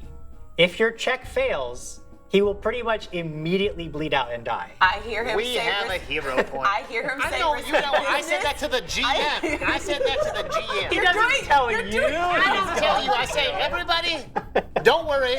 I have a plan. Philip holds up. And Philip pops up a knife. No! Damn it, you see it? And he goes, Now, just out of curiosity, are you attempting to? Are you going to think increase so. the DC to get the bonus hit points, or are you just going straight 50 He's DC gonna 15? kill him. He's Okay, gonna kill him all. roll your medicine check. He was just like he's so, gonna well, kill hold on, I have to do him the all. 1d8 He's damage. gonna Do you kill want it, him or do you all. want to just, I mean, just call it? he's at basically 0 hit points Let's right now, roll it so anyways. he just like he's 8. yeah. So he's immediately blood is squirting out of this wound. I'm There's jumping in. blood I'm everywhere. jumping in the in room. now. I said, hey, Thorn, hold her back. I've got it. I said, duck under I said, him. give me the. Okay, but here's the thing. He's started the process. If you interrupt him now, he might Oh, that's you're just fine gonna now. have this guy bleed out on the table. Oh God. Let's So find now, out what's gonna you happen. have to let him patch him up because he's already broken the dam. It's already happening. I say to Philip, give me the spiders. Oh God. From the pouch, there's a jar of what looks like spiders. Gross. Ew. But what you actually notice is it's not spiders because you know what a spider looks like. It just to your mind's eye it seemed like a jar full of moving things. And what you notice is it's just these like it's like these cogs that there's like a cog on top of a cog, and they're sort of counter spinning. But while they're counter spinning, there's also these like two little sort of articulated arms and two little articulated arms that come out of either side of the cog. So it's like a coin with 2 and 2, right? Yeah. And so he unscrews the top, and then the hole he just cut, he just pours these in, and he goes, "All right, well that should do it. Here we go." What is that? How? You're not fixing him. You're putting things in him. Yes, I'm I helping. start looking around for like anything in the room. God, So I'm searching the you room. actually see like you remember like when you watched The Mummy and there was like the scarab that like crawled. So you actually see it moving around his skin and everything, and you see that like more blood sort of bubbling up and coming up. And it's a 23 medicine check, which is a success. So go ahead and roll. It's going to be 2d8. plus 10. You see as there's these things crawling over and there's blood bubbling up, and you can see that these little like prong clamps like are like stitching the flesh closed and actually stopping the bleeding. They're almost like little autonomous individual stitches that are just like clamping the wound shut. See, he gets it. Now I'm gonna ask my teammates here, because we only have one hero point left, and we're allowed to re-roll any roll. Now I rolled a 7 on the one d8. On the other d8, I only rolled a 1. So it'd be 8 plus 10, it'd be 18 hit points back to this individual. Do we think that's enough, or do you guys want me to? I think that's good. 18 hit points back to this individual. So it's about 10 minutes of work. And now you were searching the room during this time, so go ahead and make a perception check. Perception is going to. Oh wait, what did I find? Offense. Yeah. 24. 24. Okay. She finger counts, everybody. So you don't find anything interesting in the room at all. In fact, everything in here is broken, ruined, and there's like some old waterlogged papers and stuff. Like it's not a space for treasures. However, while he's working, and after like the initial panic kind of subsides, you see like, oh, this is actually working. This is actually doing something. You begin to hear a sound, and it's very distant. But you only notice it because it seems to be repeating. There's this loud, very distant, like thunk. Is it And then getting there's closer? a space. Nope, it doesn't get closer, but it repeats at the same volume. And again, like it must be very distant because you didn't even notice it at first. It just keeps happening. So at some point you're like, what is that? There's like some repeated like thunk, and then there's a space of maybe 5, 10, and it's the space isn't. It's not like an even beat. Sometimes there's 30 seconds between. Sometimes you think like, oh, it's over, and then it'll happen again, a thunk. Yeah. But it is something that you have noticed. Okay. Your sharp ears. And at this point, your concentration on it is broken by a low, pained, groaning sound coming from the goblin on the table. Well, eyes flutter hello, open. my friend. Welcome back to the land of the living. Huzzah! The goblin lives. Welcome back to the land of the living. Somehow. My name is Barnabas. This is my very best friend, Philip. Now, easy, take your time. You've just been recovering from a terrible ordeal. Now, I just need to preface real quick, in about a day or two, you're gonna pass some things. Okay. I'm just. Don't fret. They're natural. I'll interject. How are you feeling? We almost lost you there. He like looks down at his wounds, and like you can still see it despite the fact that he's no longer in danger. I mean, he's covered in blood and these very deep puncture wounds, and again, all around that, the flesh is like bubbled, and it looks like a fresh burn. He says, it hurts. Cerberus sent us. Oh, great! That's wonderful. Do you know where the rest of your group is? I don't. I got separated there. Oh, you gotta go help them. They're probably okay. What attacked you? It was real bad. It had so many teeth, And that's all it was. It was like just the teeth. And I don't even know what happened. I was just walking and it jumped out of the darkness. And it just jumped out of nowhere and it hit me and I fell down and it bit me real hard. It was shaking me around. Where did it attack you? Was it here? No, Right we here were is the injury. yeah. Location, not body Oh. puncture. I'm sorry. We were going down to the wax lab. We were going down to the wax lab and it was down there. It was real bad. You should, but I think they're still down there. I don't know, but I ran. How many are there? How many? My friend. The thing with the teeth. I think it was just one, but I ran real fast after it let me go. I don't know. I think it was just the one though. But I think you got to go help my friends. I couldn't do anything. I think they're still. We'll do what we can. Does the room have a door to it? This one, no. There's like most of these offices, like the doors are either it was just an open doorway, or like you see like a broken like half of like a plank of wood that would have once been a door. But there's very little secure area here. Okay. Is it? I want to give him a little bit of water. Sure, yeah. Yeah, you know, he drinks it down like almost the Okay, entire I need canteen some of immediately. that. I can trade him off with a ration.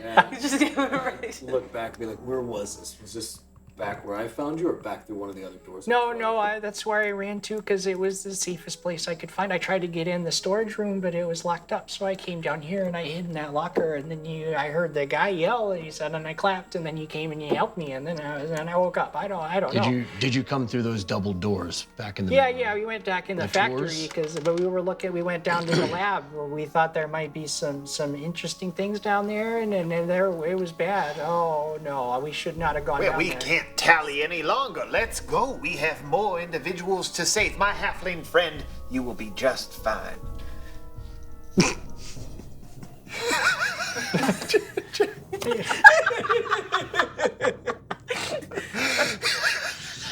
I'm sorry for my friend here. Go back to where you were hiding. We'll come back for you. How many of the rest of your group are there? Well, Oh, she counts on her fingers too. there were four of us. There were four of us. I'm sure they gotta be fine. Maybe not. I don't know. That thing had a lot of teeth. We gotta can't- hurry. We'll do what we We can. can't. We'll do We what can't can. dally any longer. Let's go. As he's sitting there just like getting upset. This is something that everybody kind of see just a little bit. Anytime like somebody just mentions like their friends being in trouble, like Thorn has been through this multiple times, and the best thing that he's ever been able to do is just suck it up and go. You just see him take a breath, and he just walks out the door and starts walking. So the goblin scurries back towards where he was and like finds a locker and like hides himself in there. Thorn has made his way back out to the main room, and you can see that again. There's the storage room, which he had mentioned was locked, and you know is locked because you tried to open it up. And then there's the other door that says just tours. I'm not sure what that's all about, but it's the only other door there is. What do you do? Before we go any further, as you mentioned, we noticed that I stopped next to you, or we're next to each other in this hallway, and I say, My dear boy. Well, I think Philip can say it best. Philip like floats out of the pouch, and he just comes right towards you, Oh my and God. he just like nuzzles up into your neck, and he just sort of goes right there and say, It's gonna be all right. We're gonna save as many people as we can. I know you have a pure heart, and Philip does too. Now let's go save these individuals. Can't dally anymore. We must be bold. Yeah. You smell like honey. Oh yeah, your beard may be a little stuck to his fur now. Thank you, my little friend. Oh yes. Slowly floats. He's got it. Back He knows. Bottom it. I'm casting haste on that thing as soon as I can. Okay, cool. So, where we headed? I think I was, yeah, I heard some thuds, distant. I can't tell where exactly, but it might be in this tour room. But I'm not seeing, like, the storage room is locked. I don't hear anything from. Make a perception check again. Oh, that did natural 20. Oh, nice. Yeah. You hear that sound again. You're very confident it's not in the storage room because it's still very, very distant, almost unnoticeable, except that you know what you're listening for. Right. So you pick it up, and it's coming from somewhere much deeper in this facility. But it is just a little tiny. You got a natural 20, so a little bit, tiny bit louder than when you were down that corridor. Does it sound above, below? It's difficult to, it's still distant enough that it's just hard to make out much more specifics than that. door? You just hear this like distant thunk. It's still distant, but it's gotten a little bit louder. Yep. Yeah, sure. You go in the door that is marked for tours, and you find yourself, there's this room with these, they're now sort of like half like broken, melted wax figures that are all standing around. Some of them have just been like knocked over, but then there's, nothing remarkable here, but across the room you see like a staircase that goes up to another door, and there's an arrow on the wall that is like pointing the way. Up the staircase? Yes. I would say that we're just rolling over your 20 from before. Like when the door opens, you hear that sound again almost immediately, and it sounds just a tiny bit louder. Coming from the hallway or the stairs, though? Like the stairs are the Still only can't. like direction forward. Oh, okay, got it. From here, yeah. So when you say wax, like mannequin statues? Yeah, like Okay. like a wax museum. Like this, I want to walk over and I want to Like a wax museum. Yeah, I want to walk over and I want to grab one. Sure. of them. Yeah, I'm gonna- they're pretty heavy, but you grab one of them and you're strong. Like I'm not saying too heavy for you. I'm just saying they're bulky. But you grab one of them. Living tissue. We need living samples. It's this weird. It like doesn't even have a face anymore because like all of the features have sort of melted into this lump of wax that hangs down right about here in a suit of some kind, and it's really dusty. So that, like this, you pick it up and there's this like poof of dust, but you've got it. Yeah. I'm gonna grab that and I'm essentially gonna like have that in front of me. Sure. Yeah. So Is there like a wax figure limb on the floor? Yeah, you can find a limb, Damn it, or you can it's just break one off if you wanted to. Oh, the lights have I'm just gone gonna out. pick one up. I grab a wax hand, A yeah. wax hand. Sure. Jim, I'm gonna look just around for any more candles, Okay. and I'm just gonna grab as many as I can. Sure. And very quickly pull the wicks and shove them into that figure Okay. that he's got, like in a smiley face. And then I'm gonna light the smiley face, so now we have light for. Okay. Sure. Yeah. He lights the face of your wax figure on fire. I want you to know, Jim, that when I talk to you anymore in these games, I just see a little bit of your light go out. I'll have my mage hand carry one of my candle wax hand I grabbed. So Oh, the that's hand cool. is holding a hand Yeah. That's cool. Yeah. ahead of me. Now, just so you know, what you're doing is called sustaining a spell, which is fine. But what that does require is concentration. So while you're concentrating, you can't do other things like search a room or cast a different spell. Or like, I think you could get, but either way, the point is it requires a level of focus to maintain that spell for as long as you. But you can actually Would have it like perce- like you're carrying Would it all. perceptions be like at disadvantage or? Not really. It's more just like if you wanted to search an area, you would have to like let the hand go Okay. while you were doing that or problem. something like that. Yeah. Anything that would require any kind of concentration, any deep like focus. Copy. So, but you make your way up the stairs, and you are pretty much in this big like room that is overlooking what you easily recognize in the candlelight that is shining out through this very broken window. You see there is an inert factory floor. There is a whole bunch of like conveyor belts and machinery and stuff, but it's all dormant currently. And you see that there is nearby, there is a rope that has been tied off to like some furniture up in the room you're in, and this rope is dangling out over the broken glass down to the factory floor below.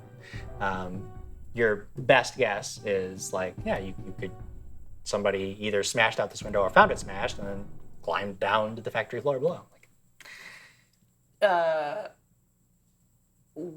If I were to poke my head in, would I see the mithracite? Yeah. So the mithracite core is something that would probably be in a different part of the building, like if you were looking for that specifically, but you don't, like it's not here. Okay. I'll still poke my head Sure. out the window to see where the rope goes, or if there's someone on the the rope. end of it. No, the rope is there. There's nobody that you can see. The rope goes down, and it's like the end of it is coiled down on the floor below. It's maybe 15 feet. Like it's not too terrible. There's a lot of rope coiled on the floor below. Seems like this could have been an escape, or maybe somewhere where they were heading. Probably heading, especially if they're out here looking for something. Do we still hear the thuds? Factory floor. I would say that actually at this point, why don't you two make a perception check, Artemis and Thorn?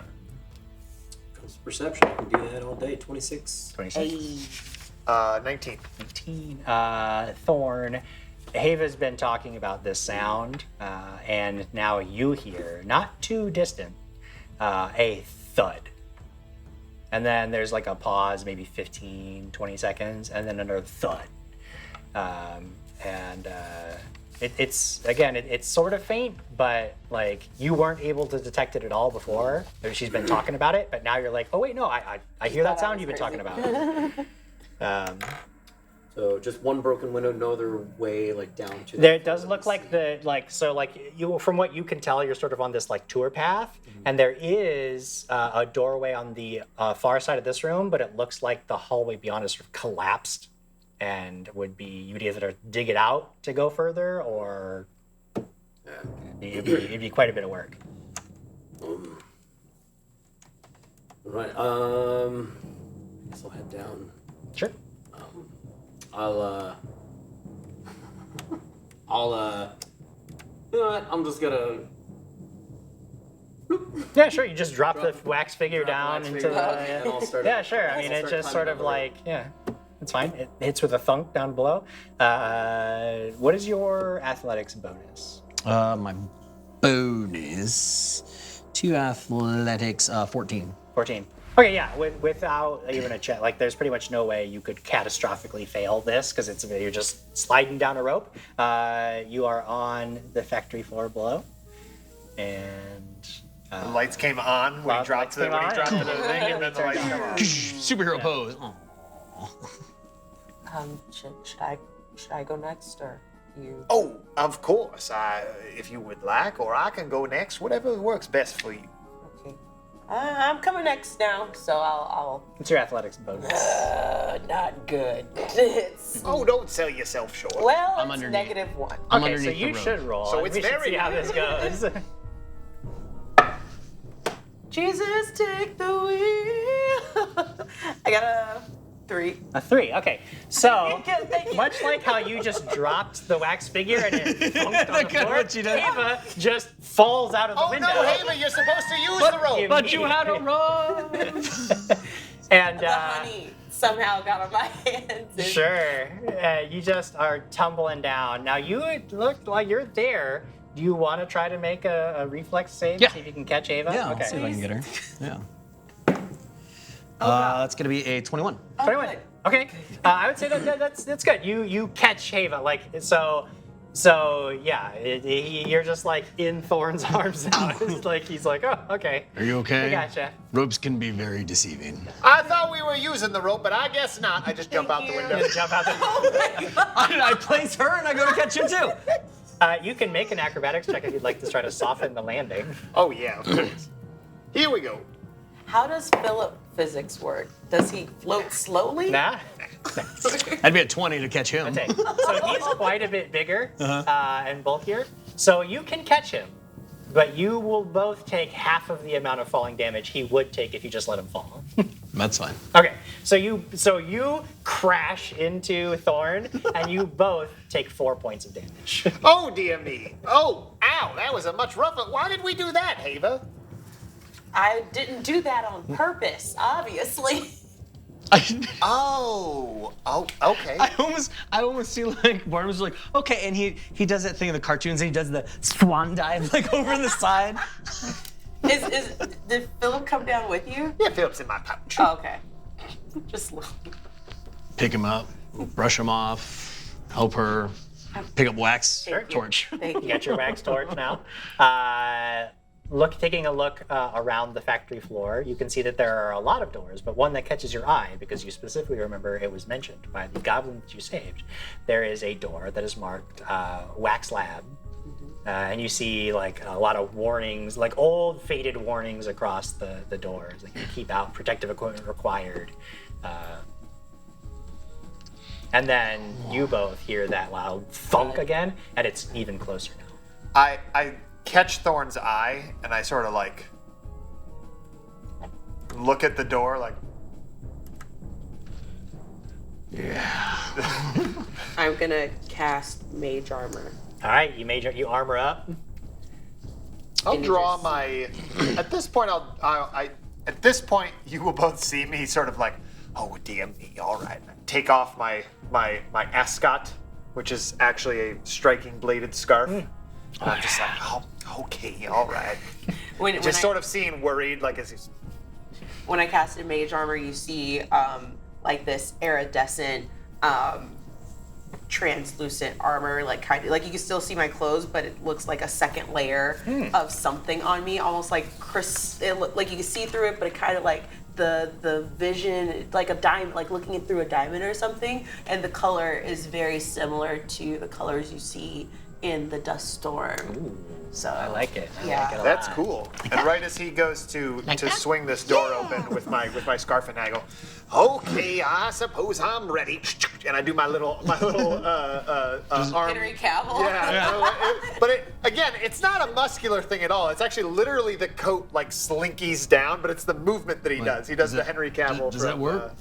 Okay. We'll find out. Yeah, we'll find out if that works. Pre-overdriving. This is just. You're rolling bricks now too? You keep using the same die. No, I've been mixing them up. No, that does work. That is a 20. I just wanted Okay. a critical success, but I got a normal success. All right, so yeah, you actually all start to hear this like low, like whirring sound and like grinding and clicking of gears, and it looks like his clothes are like chugging a little bit, almost like an old rickety engine that's been turned on, and then the lights come on, He's the generator. and the mutation comes in. Oh, is it going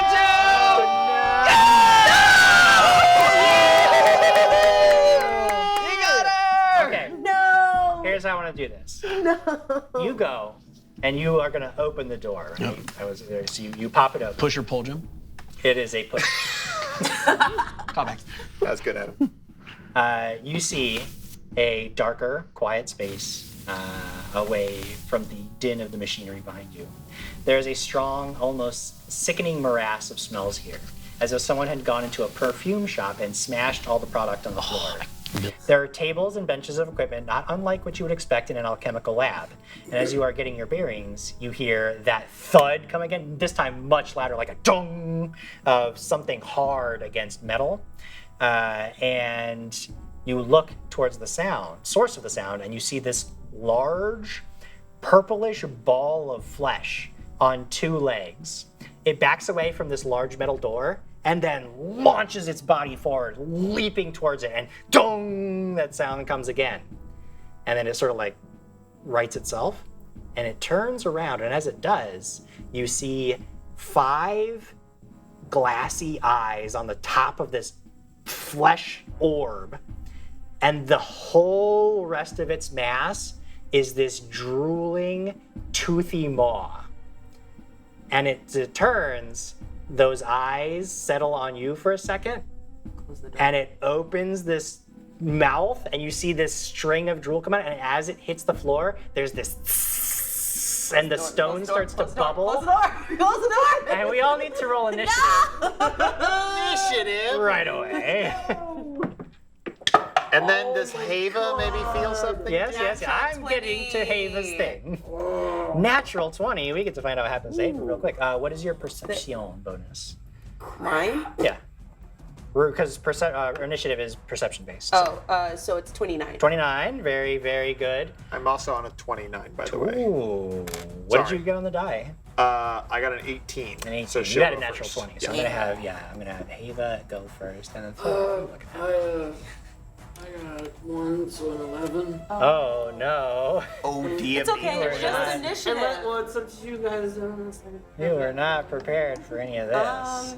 I have points. I mean, we've So been, you guys talk about we've it. been breaking a lot on other stuff. Oh boy, that's dirty. I don't know. Do you have any more hero points? We got one. Okay. All right. I think we have You one. want to use your hero point here, but No, frick. Nah, it's fine. It's fine. It's fine. Ava, It's fine. you hear he opens the door. You hear that loud thong sound twice. And you see Thor, like he says something. He's like, "Oh shit!" And you realize that like something is in there and it's bad.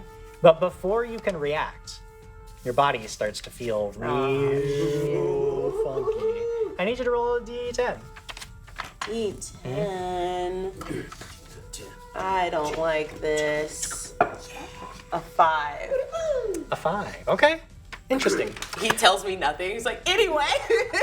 Your flesh, your bones start to feel No. a little like your body becomes a little bit rubbery, but not in the way that his does where he can like squeeze through things. You are just more like she bouncy? kind of wobbly and bouncy. Now, Is she a gummy that's bear? No, she's not a gummy bear. God. Want her What to this bounce here, there, and actually everywhere. Is that permanently you gain resistance 10 against critical hits. So anytime you take a critical hit, you're going to take 10 less damage than you normally would. However, every time you get critically hit, your body like wibbles and wobbles and you become flat-footed for 1 minute. Which means that you're going to take a -2 penalty to your armor class for a minute after you get critically hit. Okay, it's not the worst situation. It's not terrible. It's fine. But either way, it is your it's- turn. So it's my mage armor is rendered useless during this time. Only after rubbing you've up. got, but It goes yeah, back. right. So, but it's only after you get critically hit that you have to worry about that. Got it. So for now, everything's pretty normal for you. Again, you see that he's got the door open, but you can't see this creature. But you can tell that something is. You look has gone upset. Oh, it's amazing. I love it. That's really cool. Man, I wanted to get a worse mutation. Oh, that is a cool mutation. That's super cool. So what do you do? Okay, so I yelled at him to close the door. Yes. But I'm going to. Can I ready in action? You can. It takes 2 actions to ready an action. Okay, I am going to use my first 2 actions to ready magic missile. Okay. Now, if you're going to do that, you can only ready the 1 action version of the spell. So when you cast it, and what level are you casting it at? Because it's one of your signature spells, right? Yes. Right. So what level spell slot are you using? I'll use level 2. I believe it can only be 1 or 3. Oh, right. My bad. I'll do it 1 then for this At 1. first Okay. one. So Yeah. when you see this creature, your ready to action will use the 1 action version of the spell. So you'll cast. You'll deal 1d4 plus 1 points of damage to the creature automatically. You'll just boom cast that spell. Yep. Now at this time, you have 1 more action left. So what do you want to do? I'm going to. So when he opened the door, Yep. it was like at the end of the. It's room? somewhere inside the room, but you can't. But I can't you're like see. around a corner. Yeah. From where you are. Okay.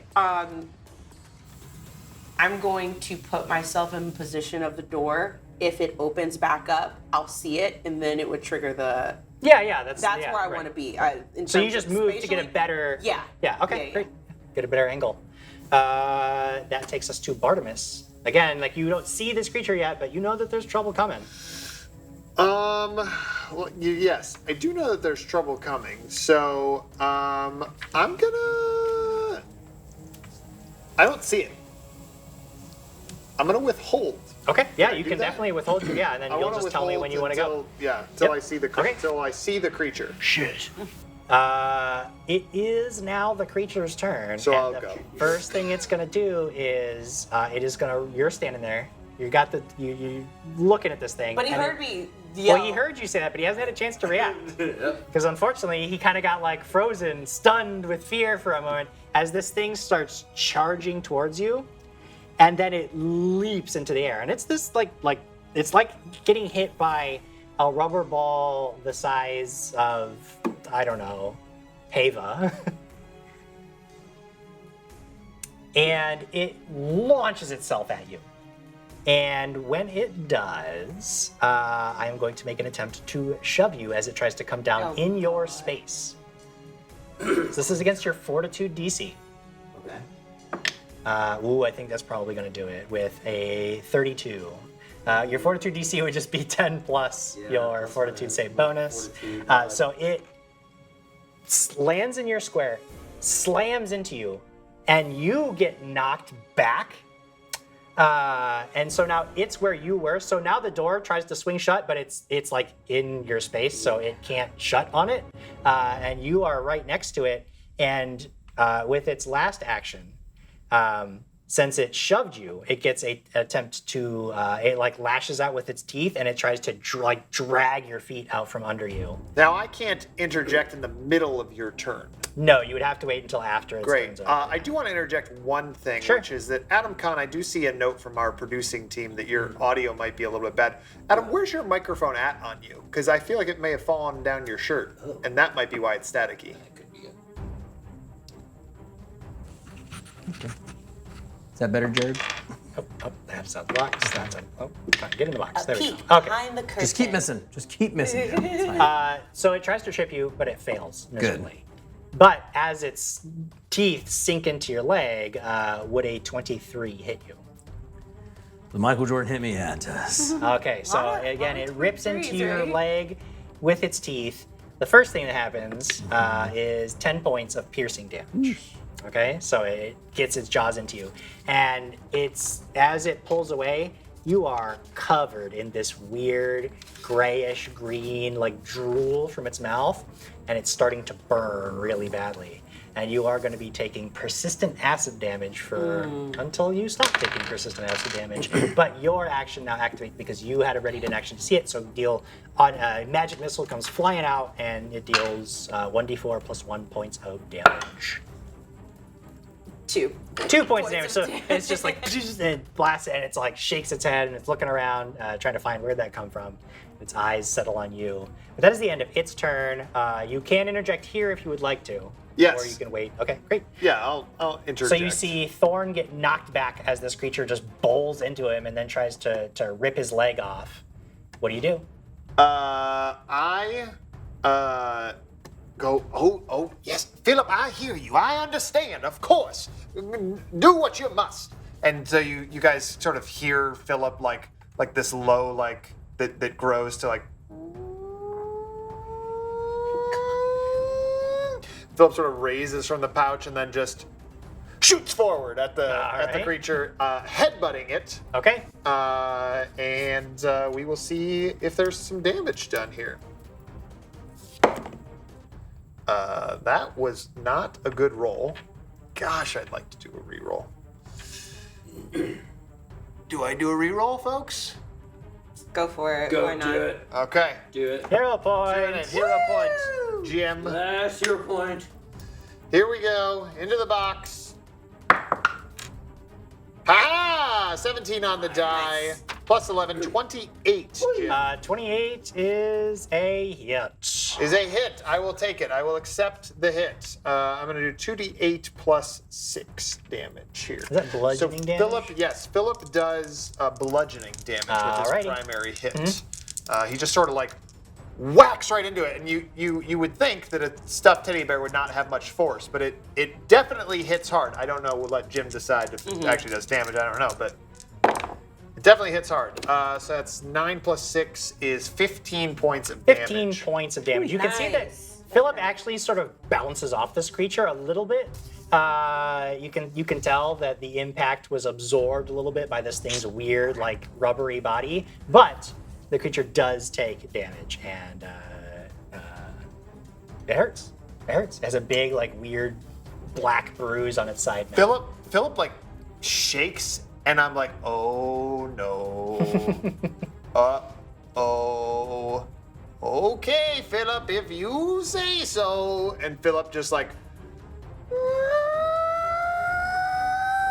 Philip begins spinning rapidly around and around and around and around, faster and faster and faster and faster and faster, and then just stops, goes, and then explodes. Okay. Well, does Philip have the actions to do that? I Because think you moved and strike. Is it possible? I know you moved and attacked. Well, my question is, I think this is an action for me. This is 2 actions for me, right? Well, I think because he's your innovation, it has to be his actions.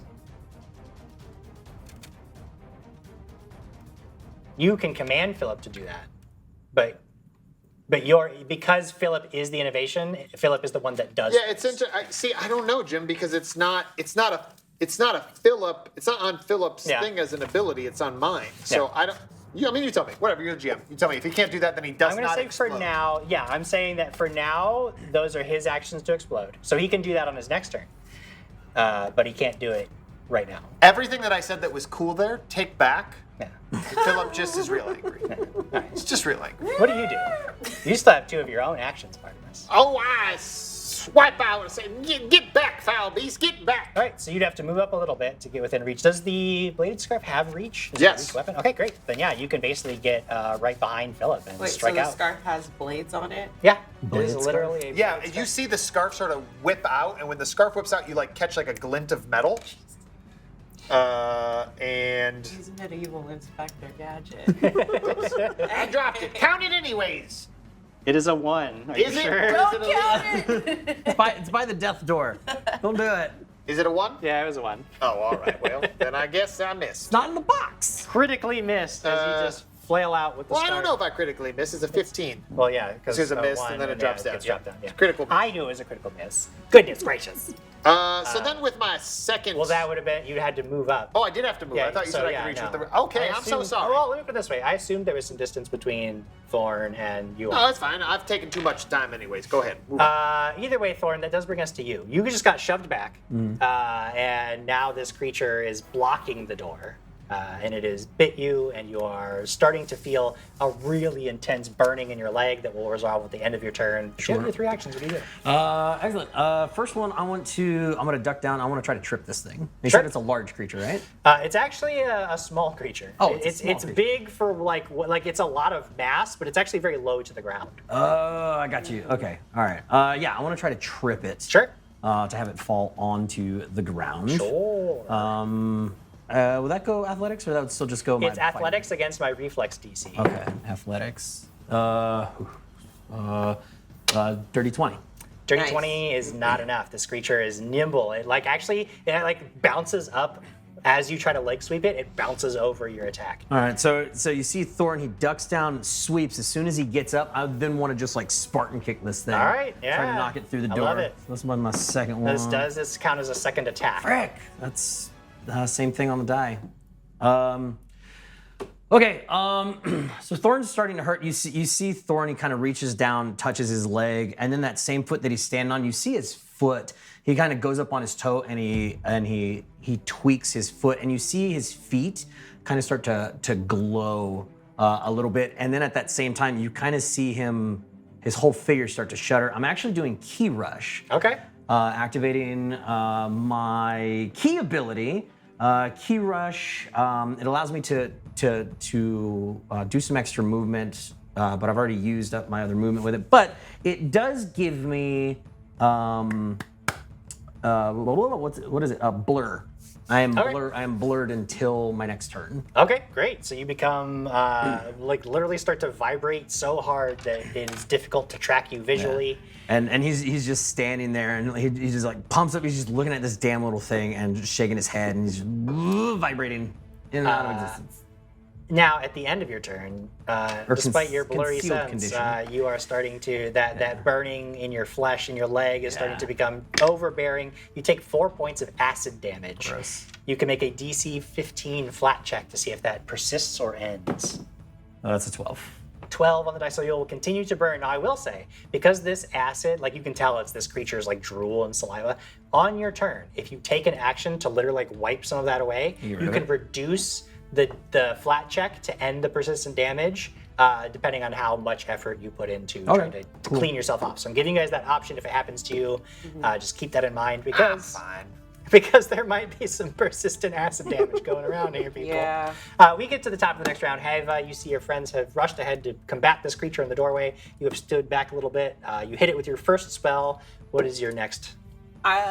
Is there room between my comrades and the creature? No, it is right up next to the only distance there is because it looks like Bartimus is able to stand back just a little bit and fling out with that scarf, but both Philip and Thorn are like up in its grill. Like, there's not one available space in. Really? Okay. In that case, I would like to cast. I'm just gonna cast Magic Missile again, just at third level. Third level. Ooh, yeah. How many actions do you want to put into that? All of them. All 3 actions. That is going to be, I believe, 6d4 Hell yeah. missiles. Oh, So that's It is 6d4 plus 6 points of damage. You want Yeah, some what more D4s you D4? I need Here, I got one 2. more. Here. Oh, he's got him. Oh no, JK, I need 2 more. There you go. The 2, I need another one. Oh, I don't To have. make I, don't 6. have I only got. Here you go. There we go. See that damage. Okay, 4, 5, 6, 7, 8, 9 points. 9 points Not of, bad. as That you was a guys lot see of this ones, guys. barrage of missiles that just like form around Hava and just like a chain gun of magic missiles striking into this Could I use a creature. free action? Yeah, of course. I'm just gonna yell out, I need you guys to make some space from this thing. Okay, Hava requests you all back up, but before you can, it is going to get to go. And it is looking around, and it like and spits out this gob of acid, and is actually going to target Bartimus. I have not done a thing to this creature. You just wanted to do damage to me. I do. That is going to be. Gives us a hero Bomb is a hero point. You guys badly need them. That is going to be 28 to hit. Thanks, friends. no, I'm fine. You're not fine. Well, you already knew the answer. So, this gob of spit hits you and explodes, showering Oh, you just Thorn wanted to explode, huh? and Philip with burning acid. But you, not Bartimus. Bartimus, you are going to take 6 points of immediate acid damage, and you are burning. You are going to take persistent damage. Copy and that. then Philip is going to take 4 points of acid damage, and Thorn, you are going to take 3 points of acid damage. That was its first action. The second thing it's going to do is it is going to try to bite Thorn. I'm concealed. Considered concealed.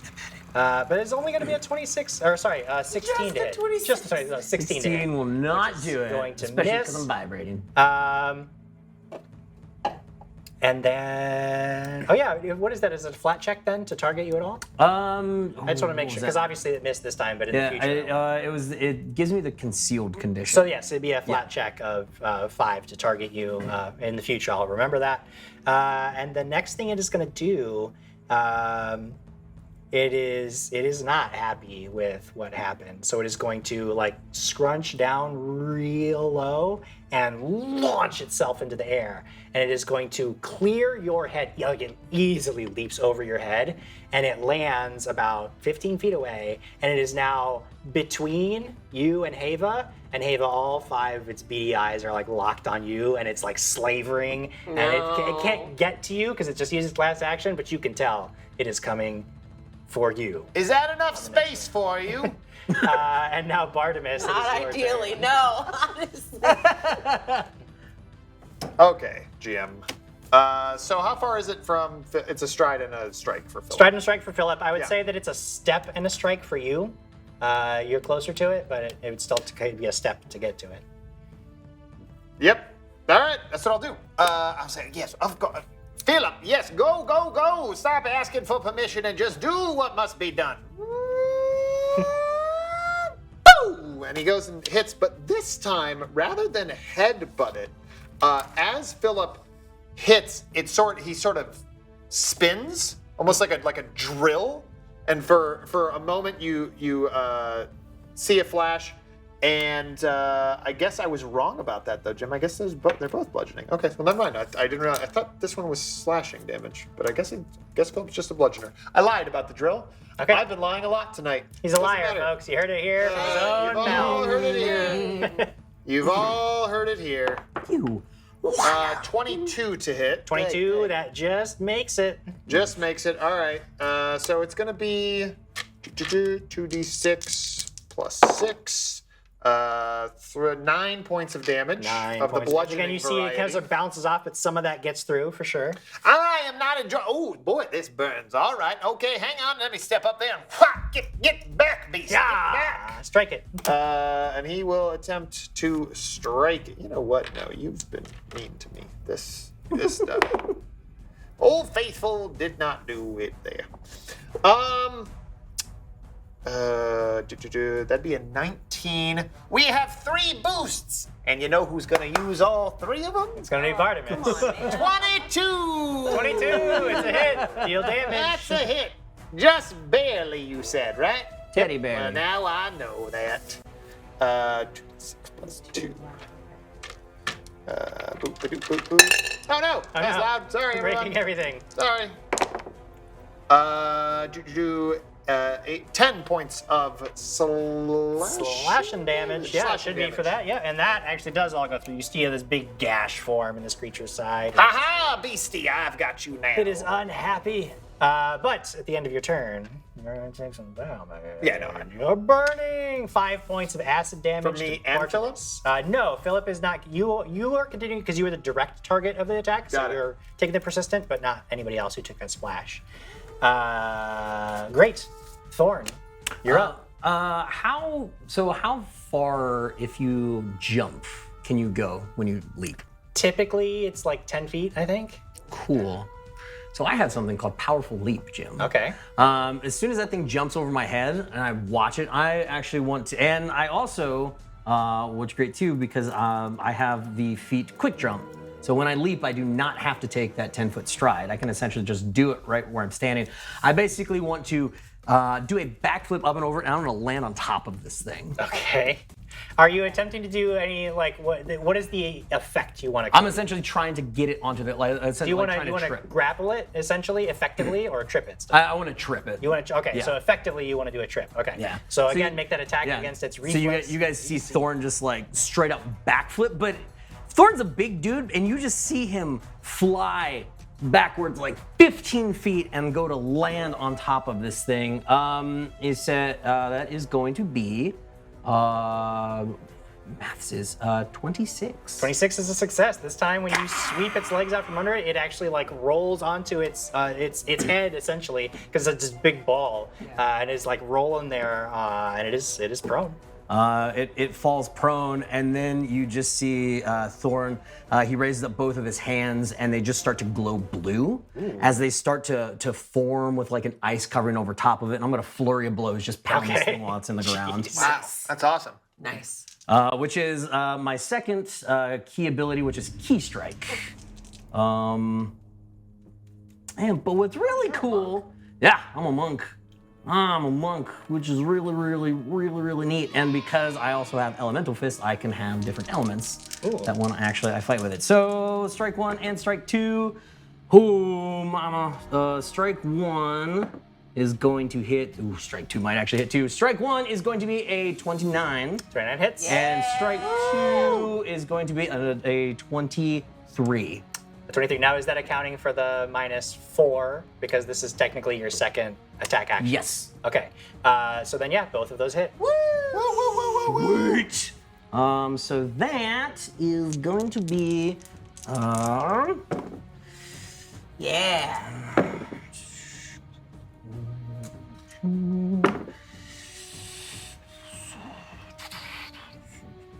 need the damage from each end, because these are bludgeoning attacks, right? Yes. So I need the damage from each So strike. flurry of blows, they're actually combined. They combine it for they the combine purposes. first Okay, great. before Then all I that just stuff need goes. the total then. Great.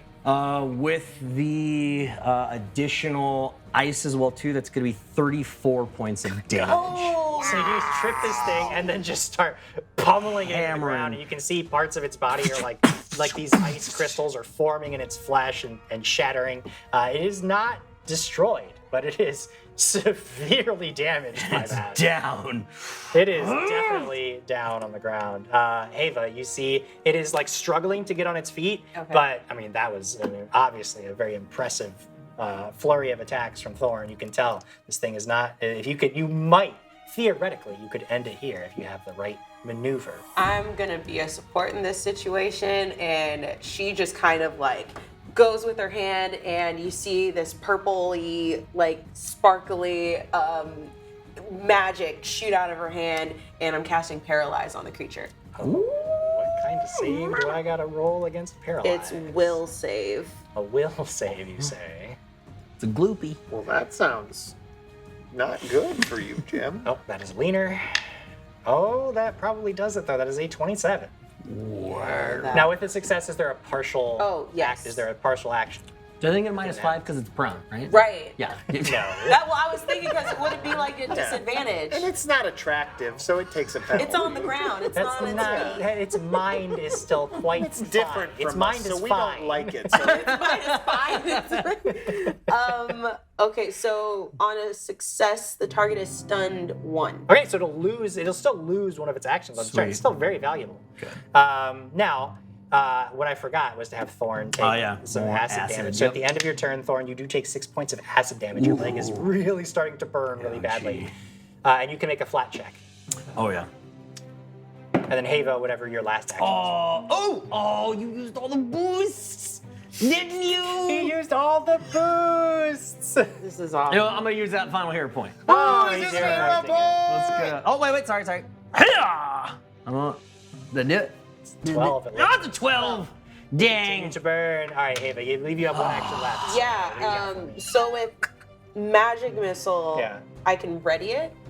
You can, the one? well, Or is you it- wouldn't need to ready it. So basically, you can either cast Magic Missile now with the one action and just deal the 1d4 plus 1, or you could just cast it on your next turn. How does he look like? Is he on death's door? Is the Uber pulled up to the? I would say that you could make a check to try to determine that, but it would cost you your action to do My it. action. So it's if It you would want to be- do that, you know. Ah, it's tough. I'll just do it. I'll just cast it. All right, I'll first cast- or third level slot. So I actually have it at second, I too. don't know that it can. I think it only goes first and third.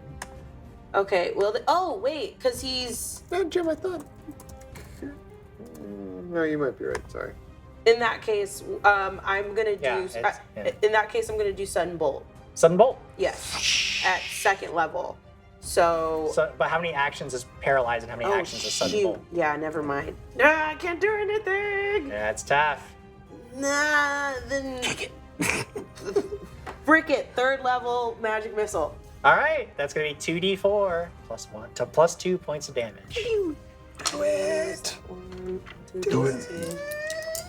2 4s. Let's go. It's 3 points. All right, Wait, these two no, it's 3 plus. plus 2, so 5 points. So 5 yeah, points. 2 missiles thunk into it as it's trying to right itself. These 2 missiles strike it. It rolls even more off balance, but it is still alive. And it is its turn. Come on. Now it is stunned, so it only has 2 actions. And it's prone. And it's And it's prone. prone. It is going to just sort of instinctively lash out at Thorn with its jaws, try to roll in, just try to like bite him. It's going to take a little penalty because it's prone. Let's see how this goes. Ooh, but I don't know that that matters because that is a 19 on the die for a total of 32. You know what, Reroll? Jim? Reroll, If Jim. you know, I Do wasn't we have that ability? Jim. You know, if I wasn't clumsy 1, frick. Yeah, Is that a critical hit? critical hit. Now the problem with this thing's jaws is that they are deadly.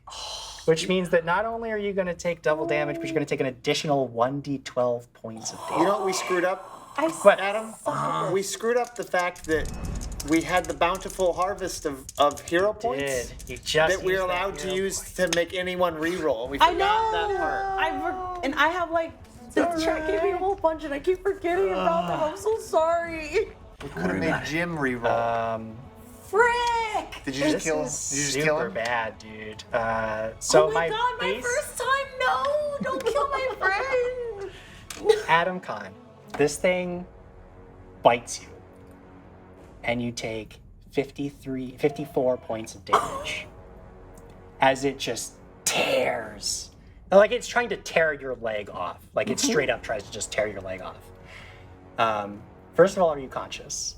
Well, no, I do have one thing technically. I have. Is it hit points? Is it hit points that you have? It's a bit bomb. Actually,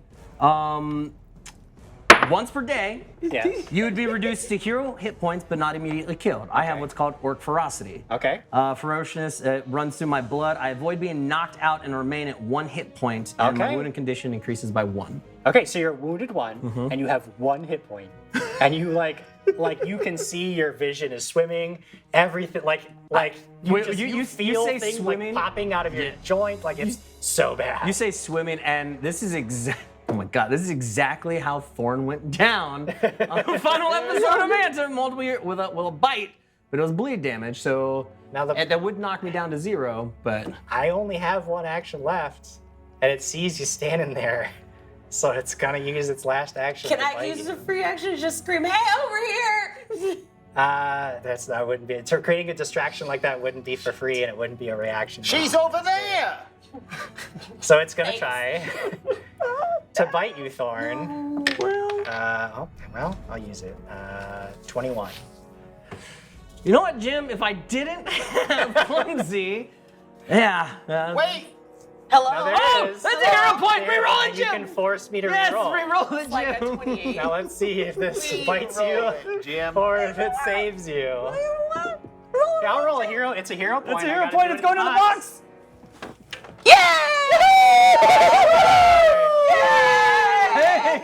So it misses horribly. Gonna have that die back. And then it was stunned, so that was its 2 actions. It lost its 3rd action. Bartimus, it's your turn. When it comes to me, oh, Philip, what are you doing? Oh, Philip, that is a bad idea. But it's the end of my turn. It's the end of my turn. At the end of your Oh, at turn, the end you'll of my have. turn. And don't That's worry, what you happened. still have problems to deal with. I was gonna say, do you want to go again? No, it's okay. So Jim, Yes. Oh man. this might be a problem. Okay. Another one. Well, Damn bouncy I creature. can see how everybody might get angry with this. Well, Philip gets very angry because he just saw his new friend, who he gave a hug to, get critically injured, and Philip gets very angry, begins spinning around and around and around, and the pitches. I go, oh no, Philip! Oh boy, everybody take cover! And Philip stops, goes, and explodes. Now he explodes. Now, it's a 5-foot emanation out from Philip. Yeah.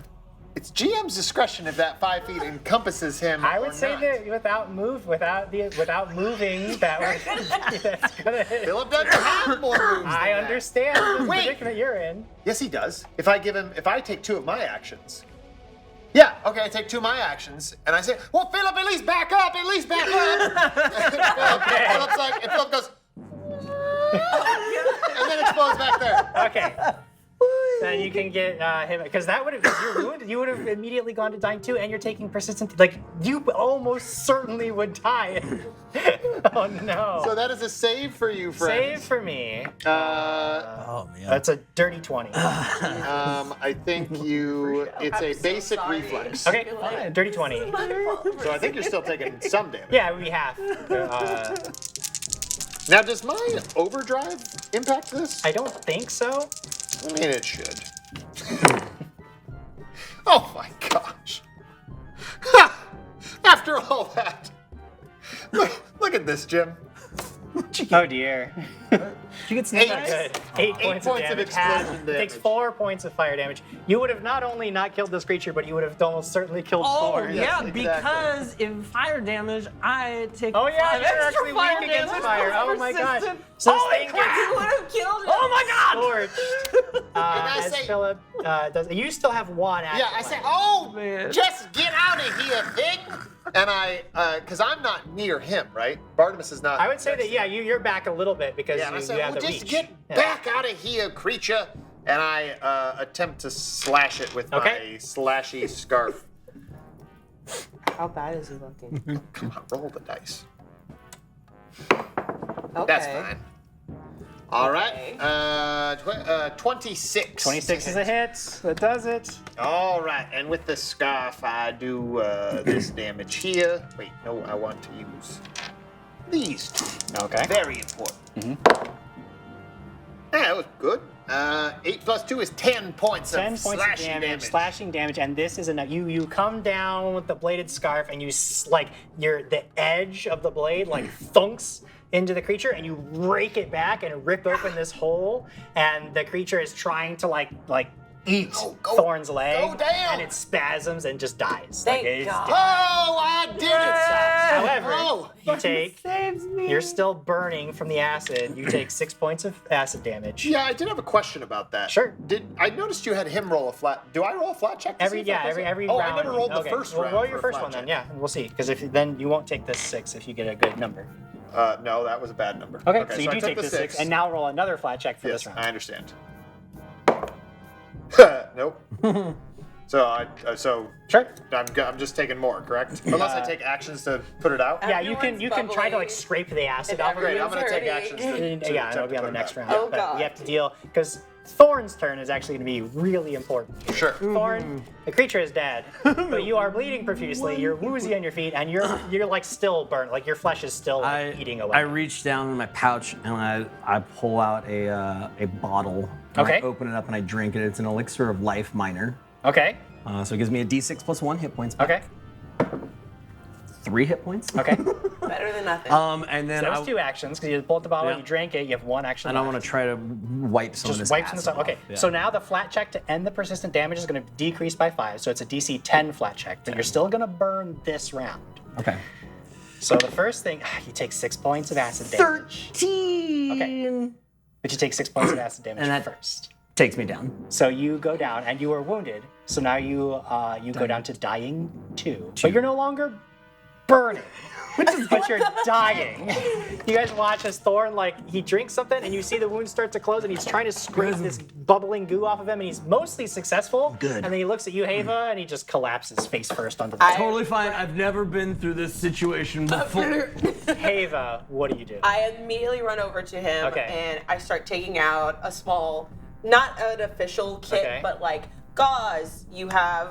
I don't have the minor, no, I do have the minor wounds. I'm pulling out the elixir too. I Okay. have the elixir myself. I'm gonna push him over Okay. and pop the bad boy open. I think with all of this, you can get to him. You can How's get that ready. for interactive, everyone? You pour this down his throat, and how much does it heal? It's the 1d6. Okay. Also 3. Okay. So 3. But he's no longer dying. Yay! You open your eyes. You're still in horrible pain. So that was 2 actions for me, right? It would have been because to pull it out and administer to him is probably actually more actions, but Oh, okay. it's fine. You can do all that in 1 turn. Okay. But either way, we can come out of initiative order because once he's no longer dying, Mm-hmm. and you're still burning. Oh yes. Okay, so let's figure out if you can how much. Go ahead and roll just for me. Roll. You take 2 points of damage, and then roll a flat check. All right. That was deadly. Holy cow. 18 on the die. Okay, so great. So you just take the 2 points of damage and you stop. You're fine. Everybody's fine. Nobody has any more You're fine, ongoing issues. everyone's And then you see Barb. Oh dear me, that hurts so much. All right, well, Philip, you scare me. And Philip's like smoking, Yeah, wait, I smoke have coming a off of him. question. He blew up. How is he still in one piece? What you actually roll a perception check. You're not the DM. What do I do?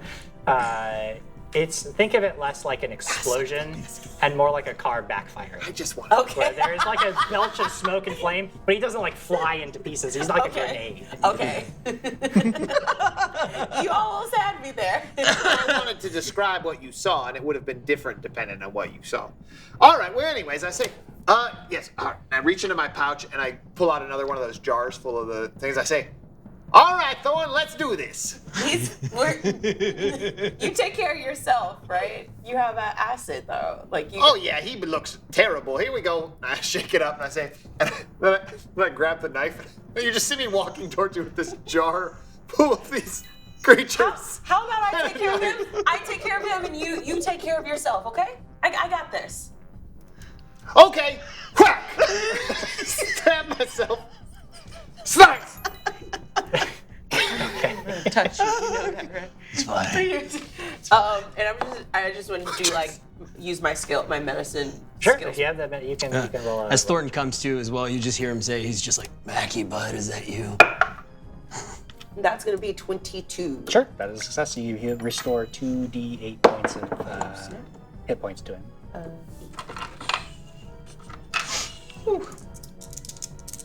Big money. Hey! 13? 13. Woo, thank you. So you all patch up your wounds. It takes about 10 minutes to do, and as this happens, you can see that the creature, apparently in death, is no longer immune to its own digestive juices. So slowly over these 10 minutes, its body just sort of like dissolves into this weird fleshy puddle of goo and slime. And there's this like almost crater in the floor where it was lying because it like eats away at the stone and tile underneath too. Is that creature like familiar, or would I recognize it? If you want to make an occultism check. Ooh, that's new. As she does that, and when as we're finishing up with our patchwork on each other and things like that, we all look up and we see that Philip is over by that door you were saying, and he's just hovering there going. But The go door? ahead, yeah. The door we came through? No, the door that the door thing was to the bashing creature. into. Oh, okay.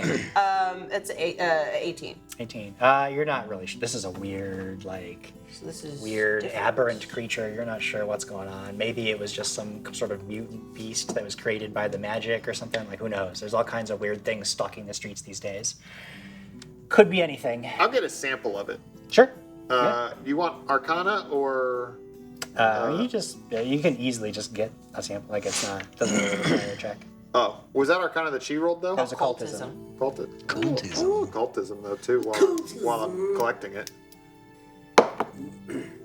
29. Sure. You know that this is a creature that is called a Gibtus. Oh, this here is a Gibtus. Sometimes they are much, much larger. Luckily, this one was probably just This is a baby. juvenile Gibtus. But yeah, they're nasty. I mean, they leap around. They try to bounce into you, knock you over, and then pin you to the ground and eat you. Obviously, it tried to do that initially to Thorn, but it couldn't quite get him down. But still, almost managed to eat his leg off. They are just eaters. All they do is they just eat everything, constantly. So you would guess that if it was trying to like batter its way into, because you heard it like slamming Philip's itself over into that there. door. Yeah. Maybe there was a source of food beyond that it was trying to get to. What, Philip? What is it? Oh, the people. It was. Yeah. We forgot just all like, about so that. like stands up and then just looks at the partner, claps twice, and then he goes, yeah, it was bouncing against something in the other room. If it's what you say it is, and it's just hungry, there might be people behind there. If there's anyone back there who needs help, please clap twice. There's no answer. Put my ear to the door. Okay. If there's anybody back there, all right, I push it over. It's just. I push it over and I say, do any of you need help? Clap twice. Get it. Because you clap twice. I have a good cliffhanger for this, and you are ruining it. Go through the door. Do the thing so I can end the episode. Stop making everybody clap. Can I? I'm sorry, I'm losing it now. So sorry, I didn't know. Philip, calm down! Calm down, bud. It's okay. Hold on, Philip. Just Sorry, that is happening. Just calm yourself. This is Kirby's first episode. Calm yourself. I just saw Jim yell. I feel like this is my fault. Yeah. He's already yelled at the chat to go to break. He's like, I'm sorry, this is happening. So angry. We just can't keep him calm. As he is about to try and open the door, do a little retcon. Yeah. I'll use Mage Hand to pick up one of the Yeah. lit candles to kind of like head it toward that direction. Yeah, sure. I don't even know where we're at now. It doesn't matter. It's dead. It's We're dead. at the You're at the door. Yeah, the door is there. Barnabas is banging on it, telling whoever's beyond it to clap if they need help. And that's just where we're going to end it. What? We'll come back next time. No. We'll see what's behind the door next time on Heroic Endeavor on VANTAM. The wrong show. Get out of here.